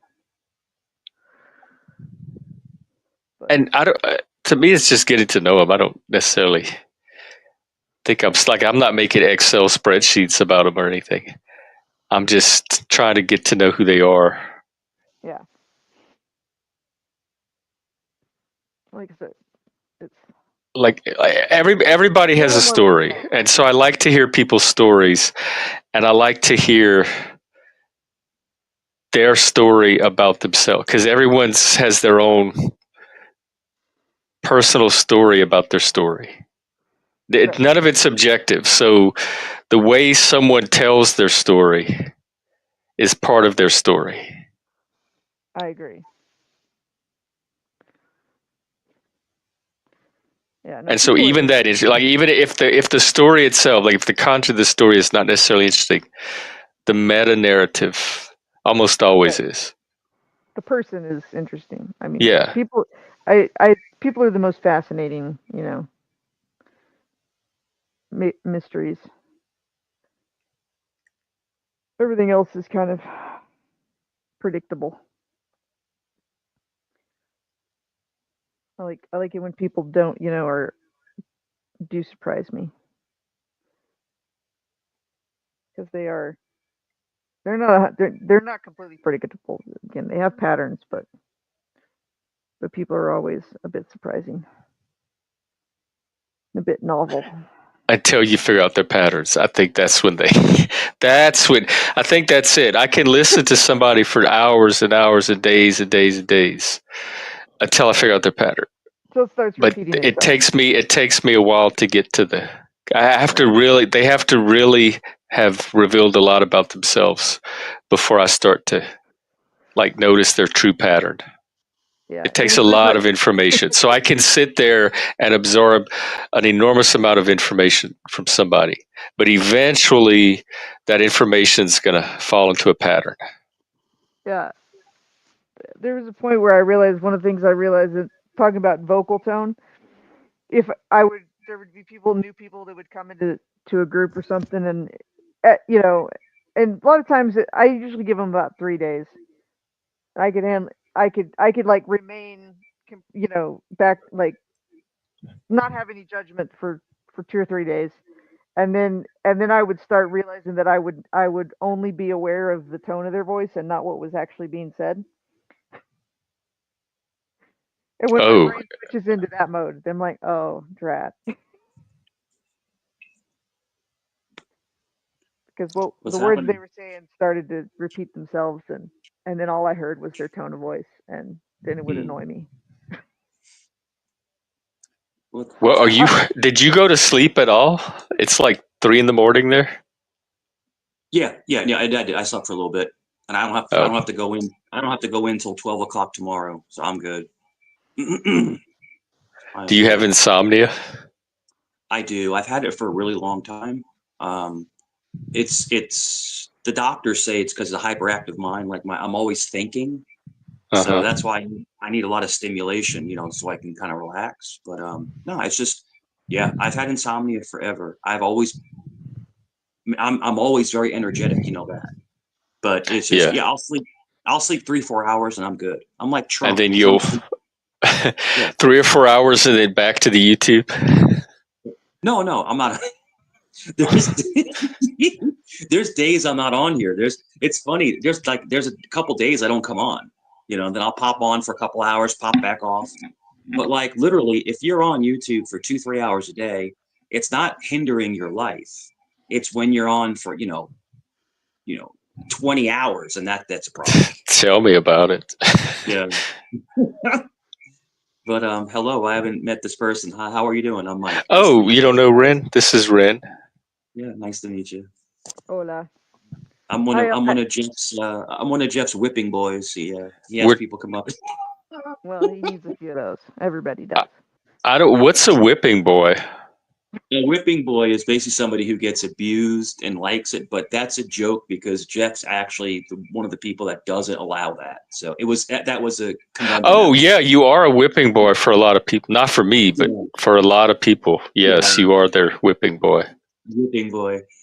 Yeah, it's funny. And so now what I'm going to do In fact, my now is numbers will probably go up now that you're here because I they're know. going to get the word out in Discord. They found you on a channel. Ren, I'm very notorious. I don't know what it is about me. He's I a lol cow. Yeah, see, Vinny even typed it in the chat.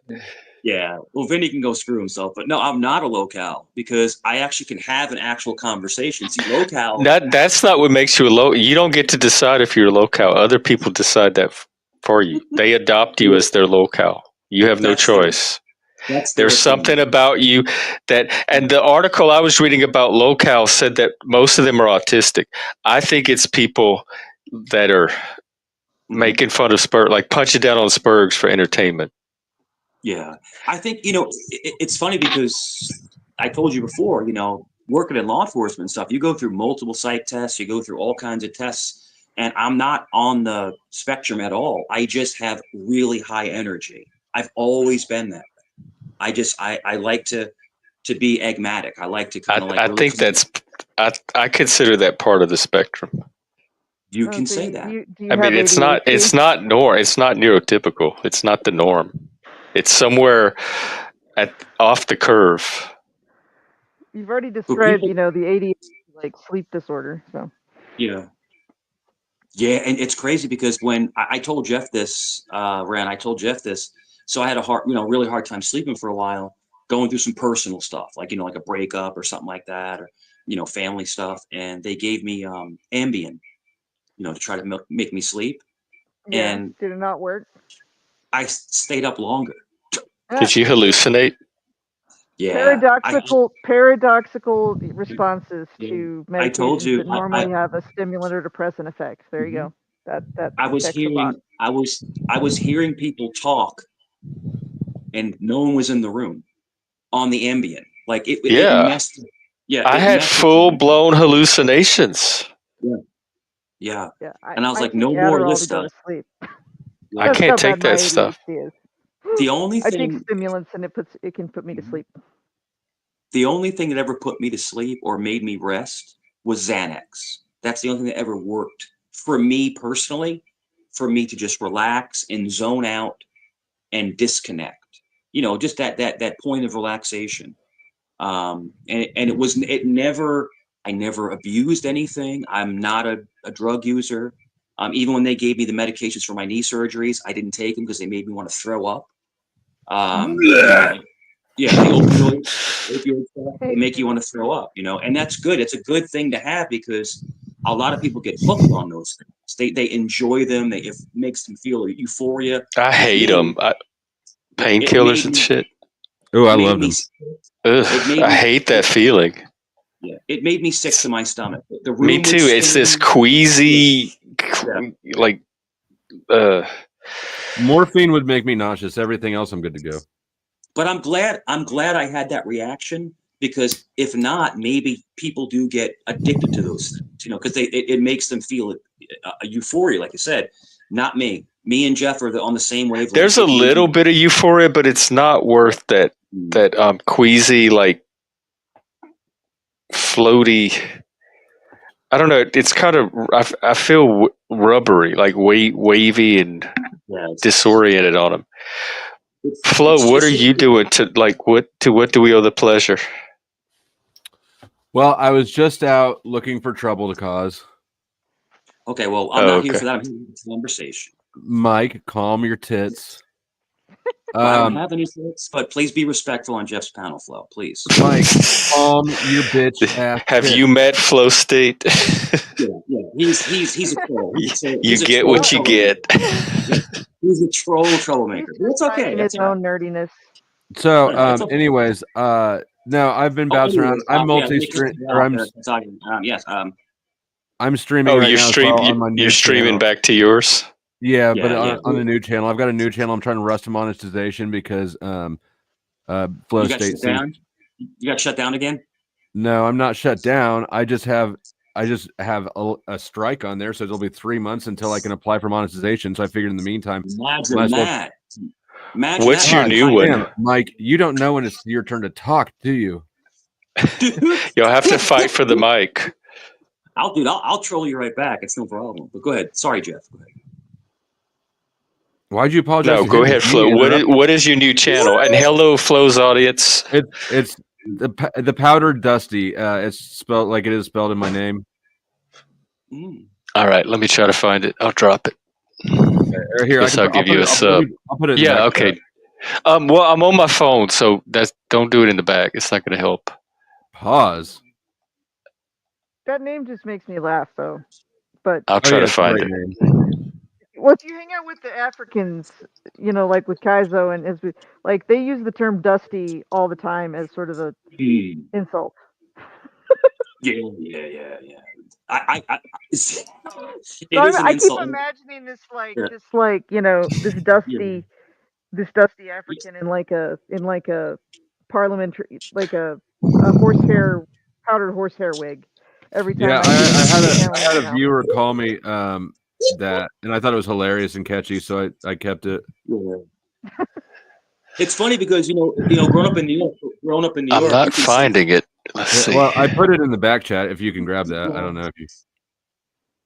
growing up in New York, if you come out of the house, Okay, I left out a D. your outfit doesn't look good or your hair is not right, they say, "Yo, you look mad dusty." So yeah, it's like you look like crap, kind of thing. Mad So, Dusty. yeah, You sounded just right. you look mad dusty right now, and then you go back in the house and you change your clothes and come back out again with a different outfit. You look mad dusty. All right, Yeah, there you go. Everyone, here's Flo's new channel.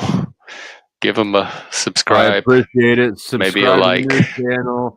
Leave my streams on repeat when you're sleeping or whatever, so that I get the watch hours. I'm rushing to monetization. So the what that alternative system wasn't working, the Cash App or Ko-Fi or whatever. Not nearly as well. I mean, it's okay. I mean, sometimes it works. It's nice not having YouTube take a third out, but no, and I think the main But nobody issue uses it. a lot fewer people use it, and I think the main Yeah. thing though is you have to use it. You have to disengage from the stream, right? Which is kind of the opposite behavior that you want to encourage. So, Yeah. Oh, right. I didn't think about that. yep. Yeah, I hardly ever get any Cash App or Ko-Fi stuff at all. It's all super chats and memberships. You got to do a lot more. Like, you got to remind people a lot more. I get tired of bitching at them. They get tired of hearing me bitch. Yeah, and I figure if people are going to do it, they're going to do it. They don't need me to constantly nag them to do it. Well, CT, Chaotic Truth, gets anywhere from $300 to $500 a day, and he doesn't ask for anything. So They just throw it at him. They just throw it at him. Yeah, but but I mean, like, it really makes a world of difference if it's sitting right there in the chat where you're already interacting. Yeah, and the thing is that people get turned off when people beg, but you also want to contribute, to someone who's creating content. If someone's creating content, it's like watching a movie. A movie's not free. To go to a movie theater, it's not free. You have to pay to get in. So I'm saying they're free on the internet. But people will get too wishy-washy, and they'll beg and they'll e-beg, and then that's when people get turned off. So you have to find that common balance of having people support you, but not begging for support. Yeah, everybody knows there's super chats and stuff. I don't even bother anymore. If they would, I didn't ask for anything today, and I got memberships. Well, didn't even cross my mind to ask for anything. Mike, will you beg to my audience for me? No, I'm not. Mike, beg them to send me some money. I can tell you one thing: if I start this channel they gave for me, I'd blow both of you out the water. I'm sure you wouldn't. I've been encouraging you to. I think you should. Mike, will you show me how to beg an audience? No, you don't beg. You don't beg. You subliminally ask. You say, "Listen, this is not easy." It's kind of like what Mike P does. He's like, look, I would. You don't have to, but I would appreciate any support. You're asking them to support the channel, but you're not begging to them. And I think that's a good way to go about it. Jeff, could you full screen Mike and have him do that again one more time? I'm not going to hang on, let me. That's right. I'm not a lapdog. I'm not going to do it again. But the thing is that I think sublimity. Yeah. What? No. What would you say, Mike? Jeff, I'm not doing this shit, Jeff. I'm just. You can laugh all you want. I'm not being placated by this guy. I'm just not doing it. It sort of sounded like you were begging Jeff. I'm here for you. No, it has to be consensual. If he doesn't want to play long, then he's not. Don't worry about it. Not consensual. It does not have to be for me. In fact, it's better if he struggles. Well, I know, but I can't be exploitative like you can. Has self-determination. That's it. Oh, look at there. See, I didn't even ask for this from Hank. Thank you, Hank. Damn it. See, Mike, why won't you help me out like that? I'm not Mike, give it. Look, He's great for. Well, first of all, Flo, you alienated him the minute you came up here. He's great for numbers. If you're looking to grow your channel quickly, this is your guy. So the only reason you're here, Flow State, is because of me. That's the only reason you're here. No, it's It's not. the only reason you're here. I really doubt that. I think Mike, he's here for. You don't know Jeff, and you're not offering Jeff anything. I don't So know. Yeah, no, Flo and I go way back. Flo's been a regular for a I while. didn't know that. And I was just And he and Ren are friends. They go even further back. Yeah, Mike, I you did just not- don't know the history that you're speculating at. Yeah, you didn't have know. no idea the history. I didn't know. Did you know I that have when no- I was in jail and my girlfriend was on the run, she actually stayed at Ren's house for like how long? Like 4 months? It was like 4 months. Yeah. Yeah.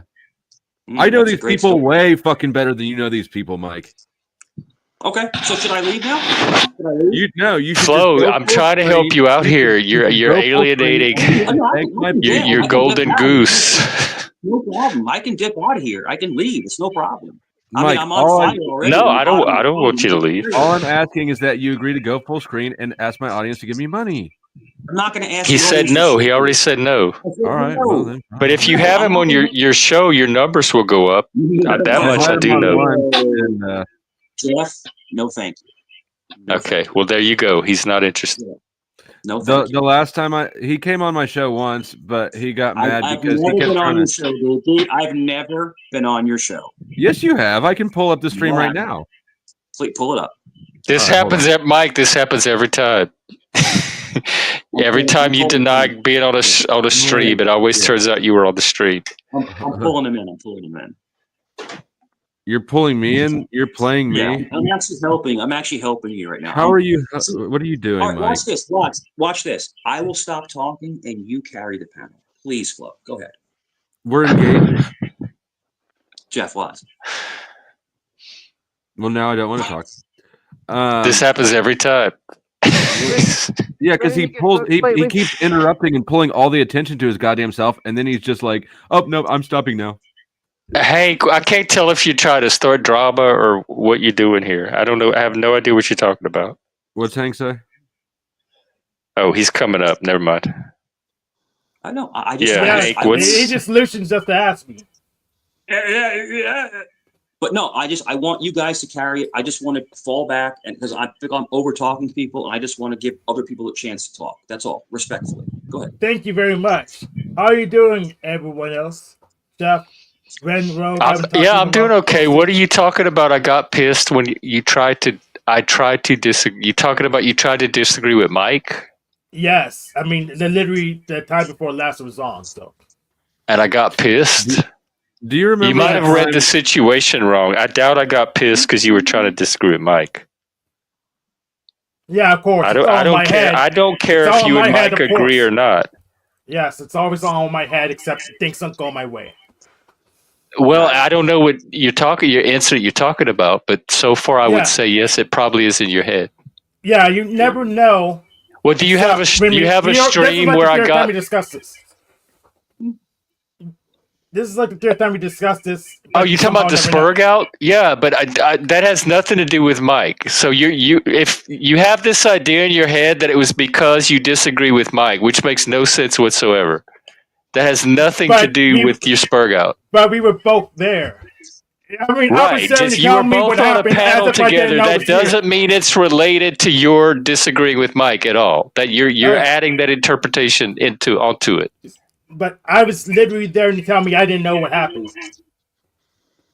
Hank, I'm sorry, but there's a term called. Okay, scapegoat. I'm gonna highlight the chat again, the comment again. You said I got pissed when you tried to disagree with Mike. I didn't get pissed because you tried to disagree with Mike. That is something you're making up in your head. That's Okay. I wasn't even pissed. I'm not even the one that got pissed. You were the one that got pissed. Hey, Jeff, I got the clip backstage. All right. Let's play that.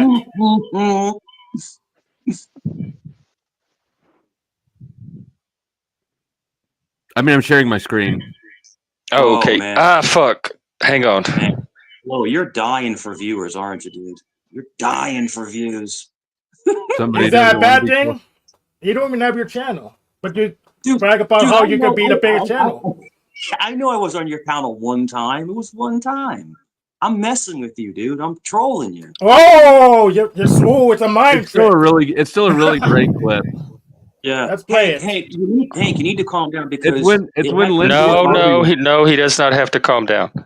Nobody has to calm down on here. Look at the hat. Look at the hat. Well, he's very educated. I mean, he actually is speaking a lot of. Oh, this is not the stream when no, Flo. This is not the stream where Lindsay does her thing, is it? But what he's saying. Don't play this one. No, it's Get that not. out But of here. anyway, yeah. Look, No, you're it's on not. the This is where stream. Lindsay and Barbie get in Get a that fight. out of here. Get that stream out of here, Okay. dude. Get it out of here. This is where Get it Lindsay out and of here. Barbie get in a fight. Yeah, get it out of here. Oh, so you've been there more than once. Contradicts itself. Jealous Yeah. cunt. Jealous cunt. All right. Anyway, we got enough of it to know that you were Yeah, on the yeah. stream, which is what he was trying to show. It was one time. It was a long Jeff, time that's a ago. great- It was- It's more than one time. You just clarified No, because it's Hank, more. Hank, Jeff Hank, said don't flip out. Hank, don't flip out tonight, okay? Just calm down, bud. Just don't flip out. He's not You don't flipping flip out. out. He's You don't flip out, fine. Mike. He's nobody needs to be policing anybody's emotion expression. I know. Emotional damage. No, but yeah, the whole thing, Hank, please do me a favor. Don't put what you did in your own reaction. Okay, I'll let you narrate reality, Michael. Go We were ahead. having a normal conversation.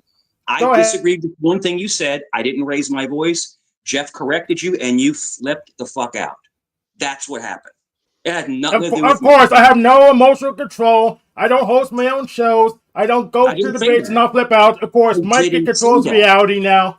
Go ahead. I didn't say that, Hank. I didn't say that, but you flipped out for no reason, and now you're blaming it Of on course, me. I just rip out at random now. I have Well, no he idea flipped. what's He happening. flipped out for a reason, but it had nothing to do with you. I was not pissed. A, and B, it had nothing to do with Mike. So I don't know why you keep tying Mike as the reason. Yeah, I only operate at random now somehow, even though the Yeah, facts yeah. contradict that. Let's just go wherever Mike says. So you need so Hank, you need a fall guy for your ridiculous behavior instead of just saying, you know what, I lost my cool one night, I snapped out, I lost my cool, I apologize, and we pass on. But now you want to I lost my cool one night for no reason, with no relation to anyone else, even though it doesn't happen in other places. Hank, So it's okay, go on with your narrative. A coward needs a scapegoat. A coward needs a scapegoat because they can't. Yes, just I'm a admit coward. they I'm afraid of people. I fought. made a mistake. I fought the biggest trolls, but I'm the one that's a coward. Of course, Mike. You're right. No one was trolling you, dude. No one was. We were just having a conversation, and you flipped the fuck out of nowhere. Yeah, I'm the coward. I ran up against limit tolerant officers on a regular basis, but I'm the coward. I'm scared. Like for no reason, and now you're gonna blame it on me? Okay, this is going nowhere. What is this about? Stop it, both of you. Oh. Flo, Doing what's up? themselves any like favors, yeah. Yeah, but not on my channel. I don't want all this on my channel. If they can't have a constructive conversation and they're just going to yell over each other and yell at each other, this is not what this space is for. I'm down with that. Who do you think would win in a fight, Hank or Mike? Like a physical fight? I have no idea. I got my money on Hank.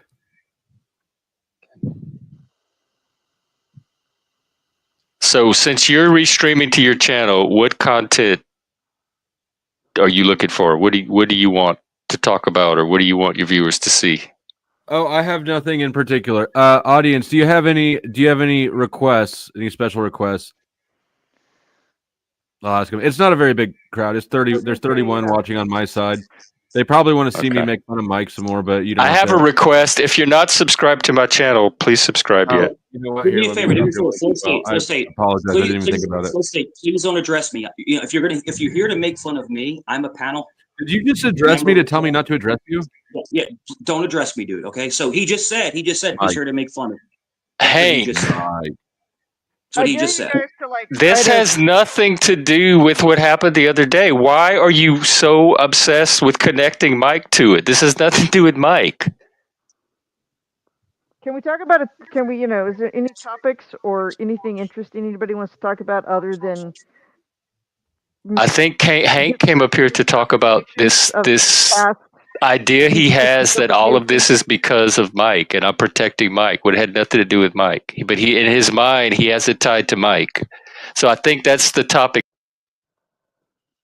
I'm just going to officially say I don't care, and Yeah, I don't care either. I would I don't know rather what have the allure is. conversations about things rather Yeah, than I don't. people. Right? Doesn't matter. Doesn't matter. I What mean, this books? is like Read any good books lately, Taylor? this is a Huh? Did I little read any 30 good books? second Antichrist by Nietzsche. Yeah. What did you get out of it? It's getting thin, buddy. It's getting thin. It's I mean, I've realized that I love Nietzsche. I might be a reincarnation of him. Like, Nietzsche. however you say his name. Hold on a second. Your niche is Nietzsche. Nietzsche. It's Nietzsche. It's Nietzsche. it's said German. Yeah, I know, Nietzsche. but it's funny now. The Nietzsche niche. Mm-hmm. Anything else, guys? I mean, We were gonna. Hey, Flo, we were gonna do a book club on genealogy of morals. I've been trying to do one forever. If you're interested. Mm-hmm. I'm hanging out for you, Jeff. Let me I'm see how tired. long that one is. Mike, Gotta go to bed soon. what did you say, Jeff? I said I've been trying to do a book club on genealogy of morals forever by Nietzsche. Oh, that would be very interesting. I don't We know could that live stream it. Hey, hon. Yeah. I might be down for that actually. I'm just nerdy enough that might be appealing. And I really like Nietzsche. From what I've read of him so far. Don't judge me. Just the Antichrist. That's all I've read. Well, so it's the shortest book. Yeah, I found it on Gutenberg.org, so everyone can just read. I listened to it on Spotify. I think genealogy of morals is probably his best, but Birth of Tragedy is probably his most accessible. There's the intro. Hold on, I gotta pull it up. The intro to Antichrist. I'll read it to you. It's funny. I was like, I read that show. I was like, oh, he's talking to me.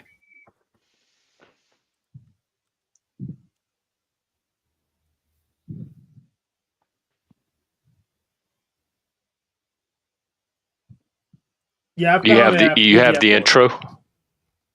Give me a sec.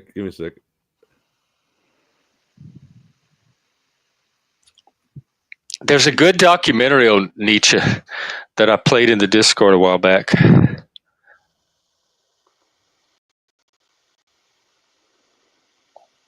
That would be interesting. This book belongs to the most rare of men. Oh, here it is. Perhaps not one of them. This book belongs to the most rare of This is men. not copyrighted, is it? One of them is yet alive. I mean, I don't think belongs so. to the most This is a rare of men. Perhaps It's an audio book. I don't know if they copyright those or not. But if it's on YouTube, it's probably not. And they have LibriVox, which has free There's a lot of audiobooks. There's a lot of there's a lot of different versions. There's a lot of different copies of this audiobook. It's not just the one, but it's not very long. It's just a few, like a minute or two. You know what? Fine. I'll keep looking for it and I'll read it to you myself. And Hank posted the link at the back. Oh, Yeah, I found a PDF of that genealogy of morals, so anyone could participate if they want to. I think it's in public. That's the genealogy of morals. Yeah, I can find whatever Nietzsche book you want. What's the first one? Oh, okay. I think it's the same one, except it's in a different format. It's an HTML. Well, anyways, it says this book belongs to the most rare of men. Perhaps not one of them is yet alive. Oh, this transcript is stupid. Yes. I was with you so far. I could already see why it appeals to you. And your big old ego. Oh, yeah. Your Uber Mitch.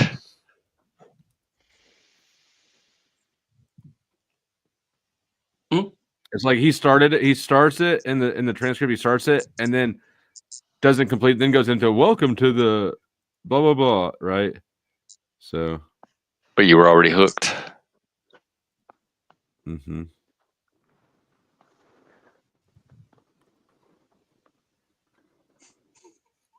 Archive.org. All right. This book belongs to the most rare of men. Perhaps not one of them is yet alive. It is possible that they may be among those who understand my Zarathustra.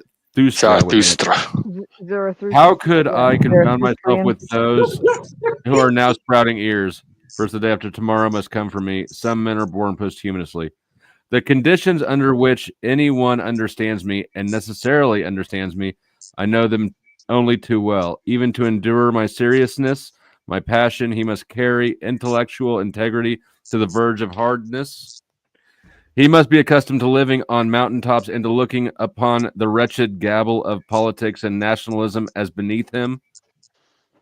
He must have become indifferent. He must never ask of the truth what it brings profit to him, or whether it brings profit to him or a fatality to him. He must have an inclination born of strength for questions that no one has the courage for the forbidden, predestination for the labyrinth.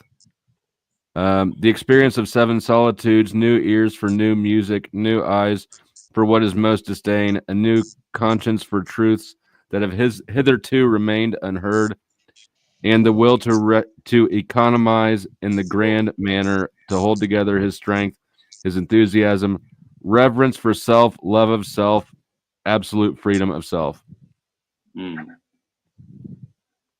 Okay. Yeah, I can see the appeal for you, although I question the intellectual integrity part. Well, but maybe Nietzsche will help you work on that. Oh, Jeff. I really disagree. Your literary philosophical nerd more. I strongly disagree because they're going over Nietzsche's. Hang on, let Hank go. Go ahead. Yeah, Hank. just going on Nietzsche's life. He was just angry pretty much the whole way through. I've been angry most of mine. I'm no, he wasn't though. The eternal recurrence is all about loving your life and finding joy in it. Yeah, but going by his history, it kind of contradicts that a little bit, which is why that National Socialist. Well, you have to evaluate his ideas on their own merit. Yes, I don't like him, to be honest. There's an adage, there's a real adage, and it's basically you can't love anyone else till you love yourself. And I think it's finding yourself again and loving yourself, and then you can love others. But you can't hate yourself and then try to love other people. And I think that a lot of the writings in those theories is that you need to find yourself again. You can lose yourself, but you have to refine yourself.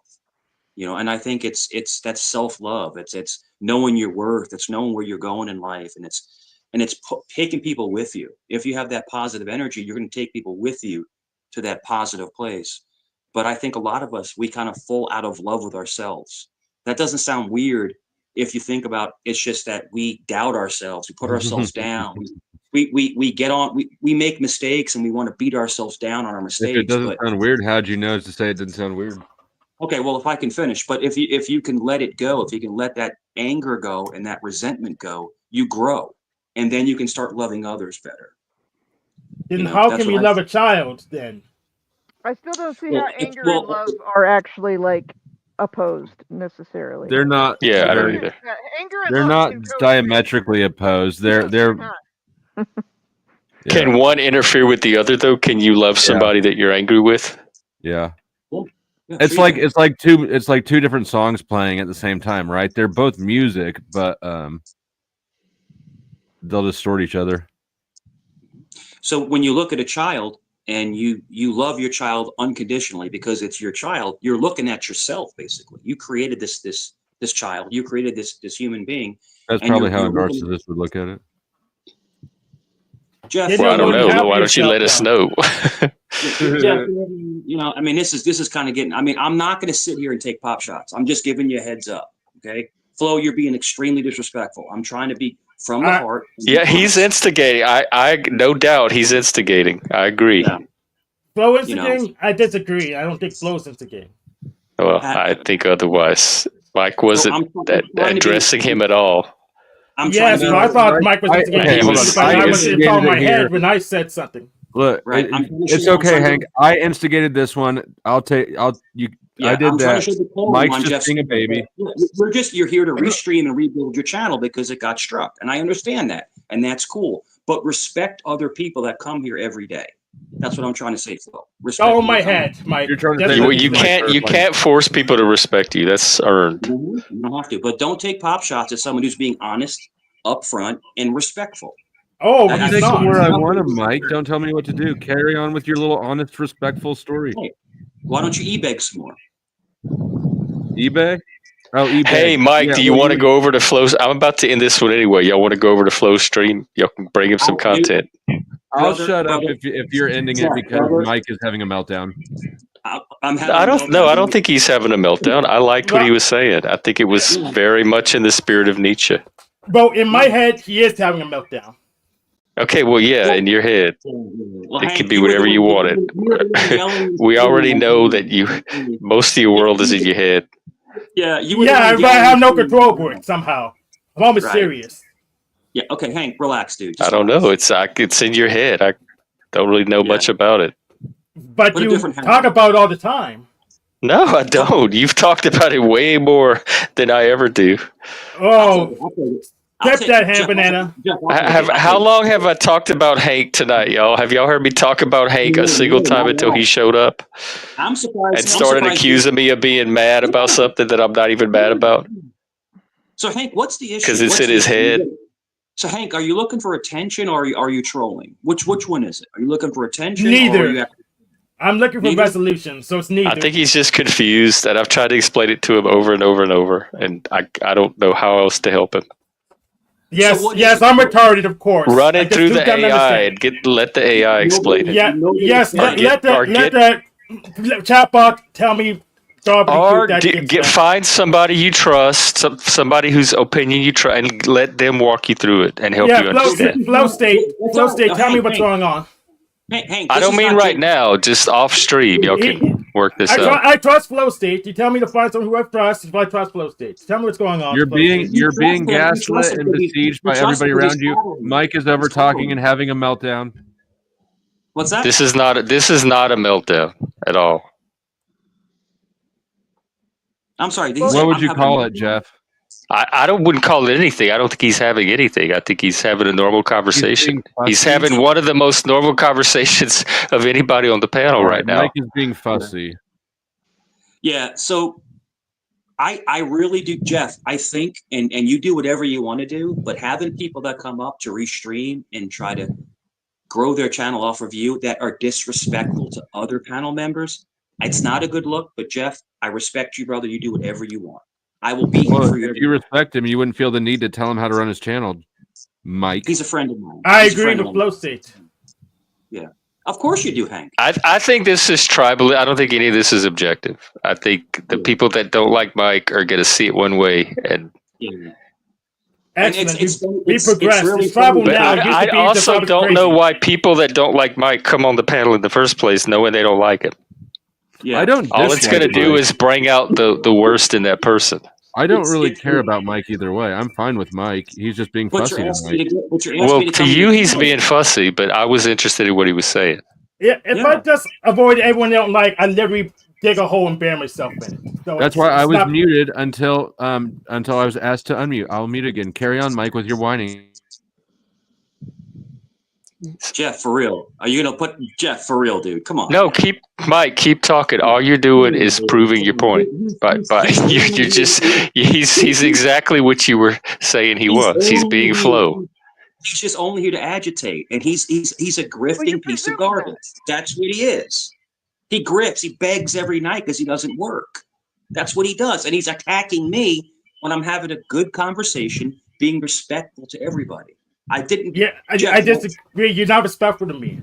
So, Mike hasn't said anything to you about you. He called me several names. Talking to you, Hank's no one talking. Hank, you're inconsequential. You're the most unimportant person on this panel.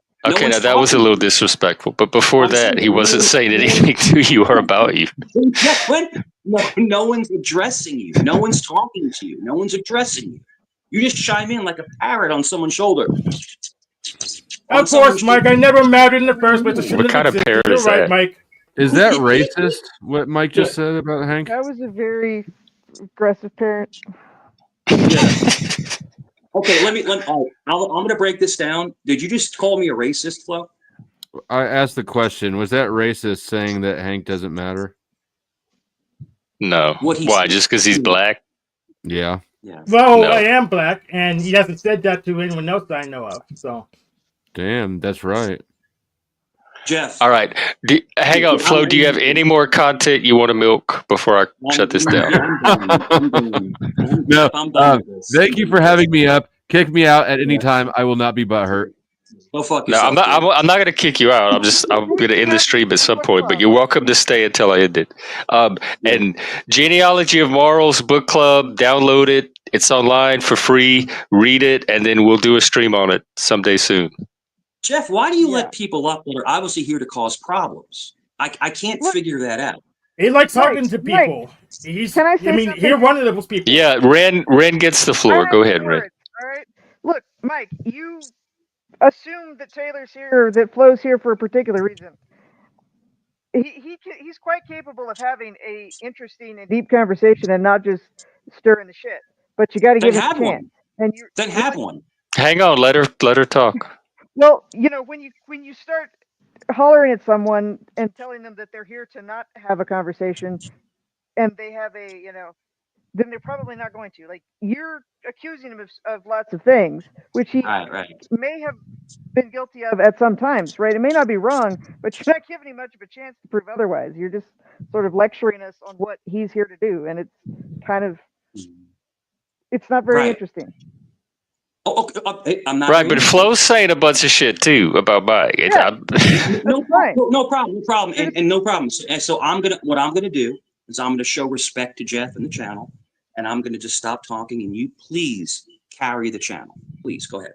Well, I tell you what, Mike. Do you want to say your closing, and then you can drop off, and I'll wind it down. You can close first, and then I'll drop you off, and I'll wind down each person after that. I mean, it's up to you. You getting off? Because I'll stay.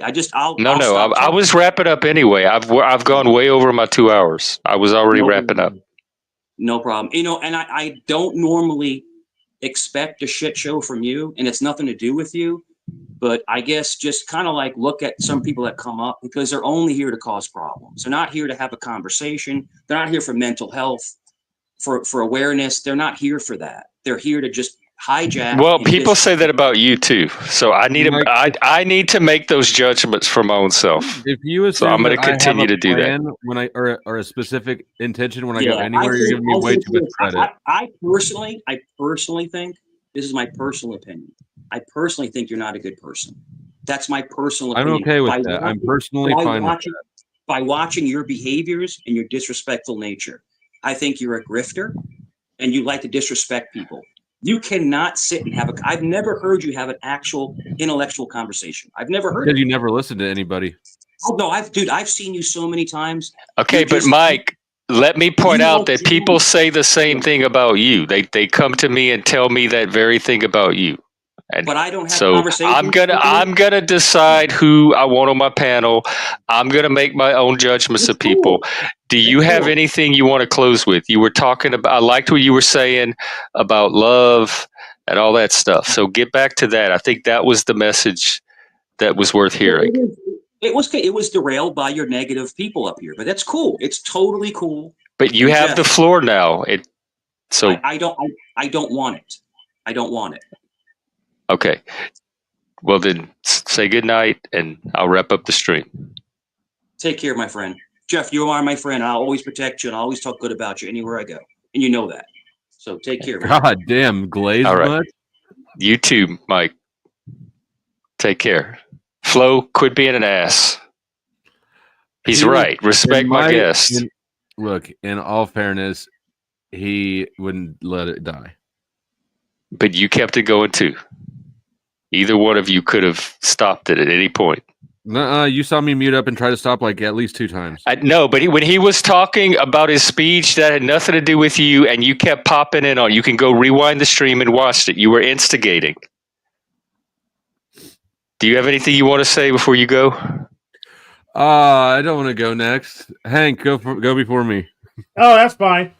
Yeah, it's all in my head. I'm confused. I can never have a conversation about spurging, even though there's plenty of conversations I had just today. I didn't spurg, didn't go crazy. I don't host my own shows. I haven't debated for multiple hours.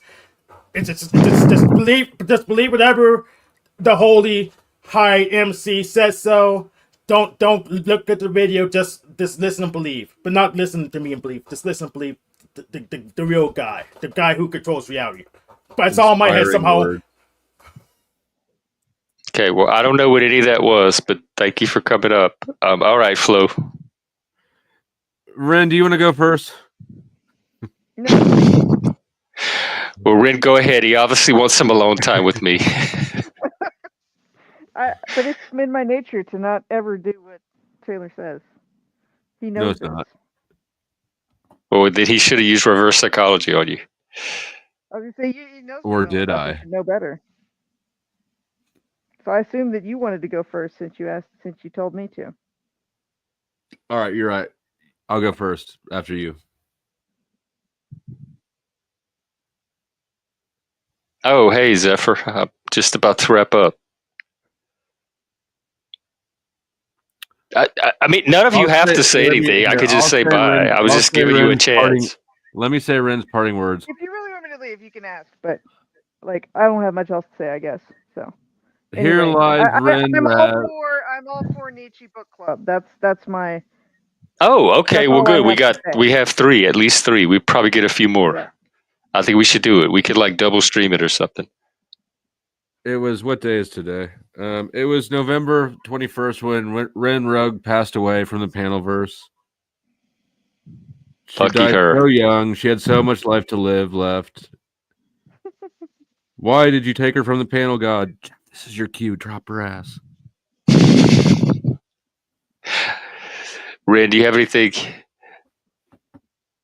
I'm good. This is just a courtesy, so like y'all can feel like you have closure or something. So I don't just end the stream. That's all this is, really. It's nobody has to say anything. I give you my thing. I said Nietzsche Book Club sounds Okay. good. That's my All right. statement. Well, then we'll see you for that. All right. And it's good talking. I'll see you again soon. Okay. All right, Flo. What you got? I would just like to declare myself the winner of Jeff's panel. I love that shit. I couldn't have done it without you, Jeff. Thank you for having me up. I dropped my link in your chat. In my chat. I dropped your link in my chat, and I'll do it again. Everybody, hit up Gen X Jeff if you're not already subscribed, and send me some money since Mike, loser ass Mike, wouldn't beg for me. Hey! No. Come on, right. take the high road. Okay, Be an Uber mensch. Since not an Uber douche.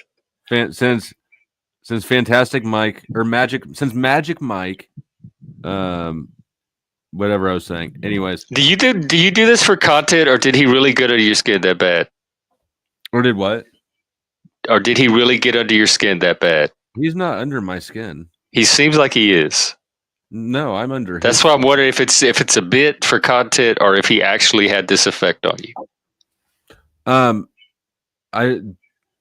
not mad. I don't. Nothing is less convincing than somebody saying I'm not mad. But you're kind of. It doesn't have to be mad, but you're something. You're having some kind of reaction to him. When somebody acts like that, it's almost impossible for me to resist, like picking at it. You know what I mean? Yeah, I noticed that tonight. Right. So that's I don't actually dislike Mike. You know, he's kind of funny sometimes, but I can't. Sometimes I can't help myself, and my bully instinct takes over with some people.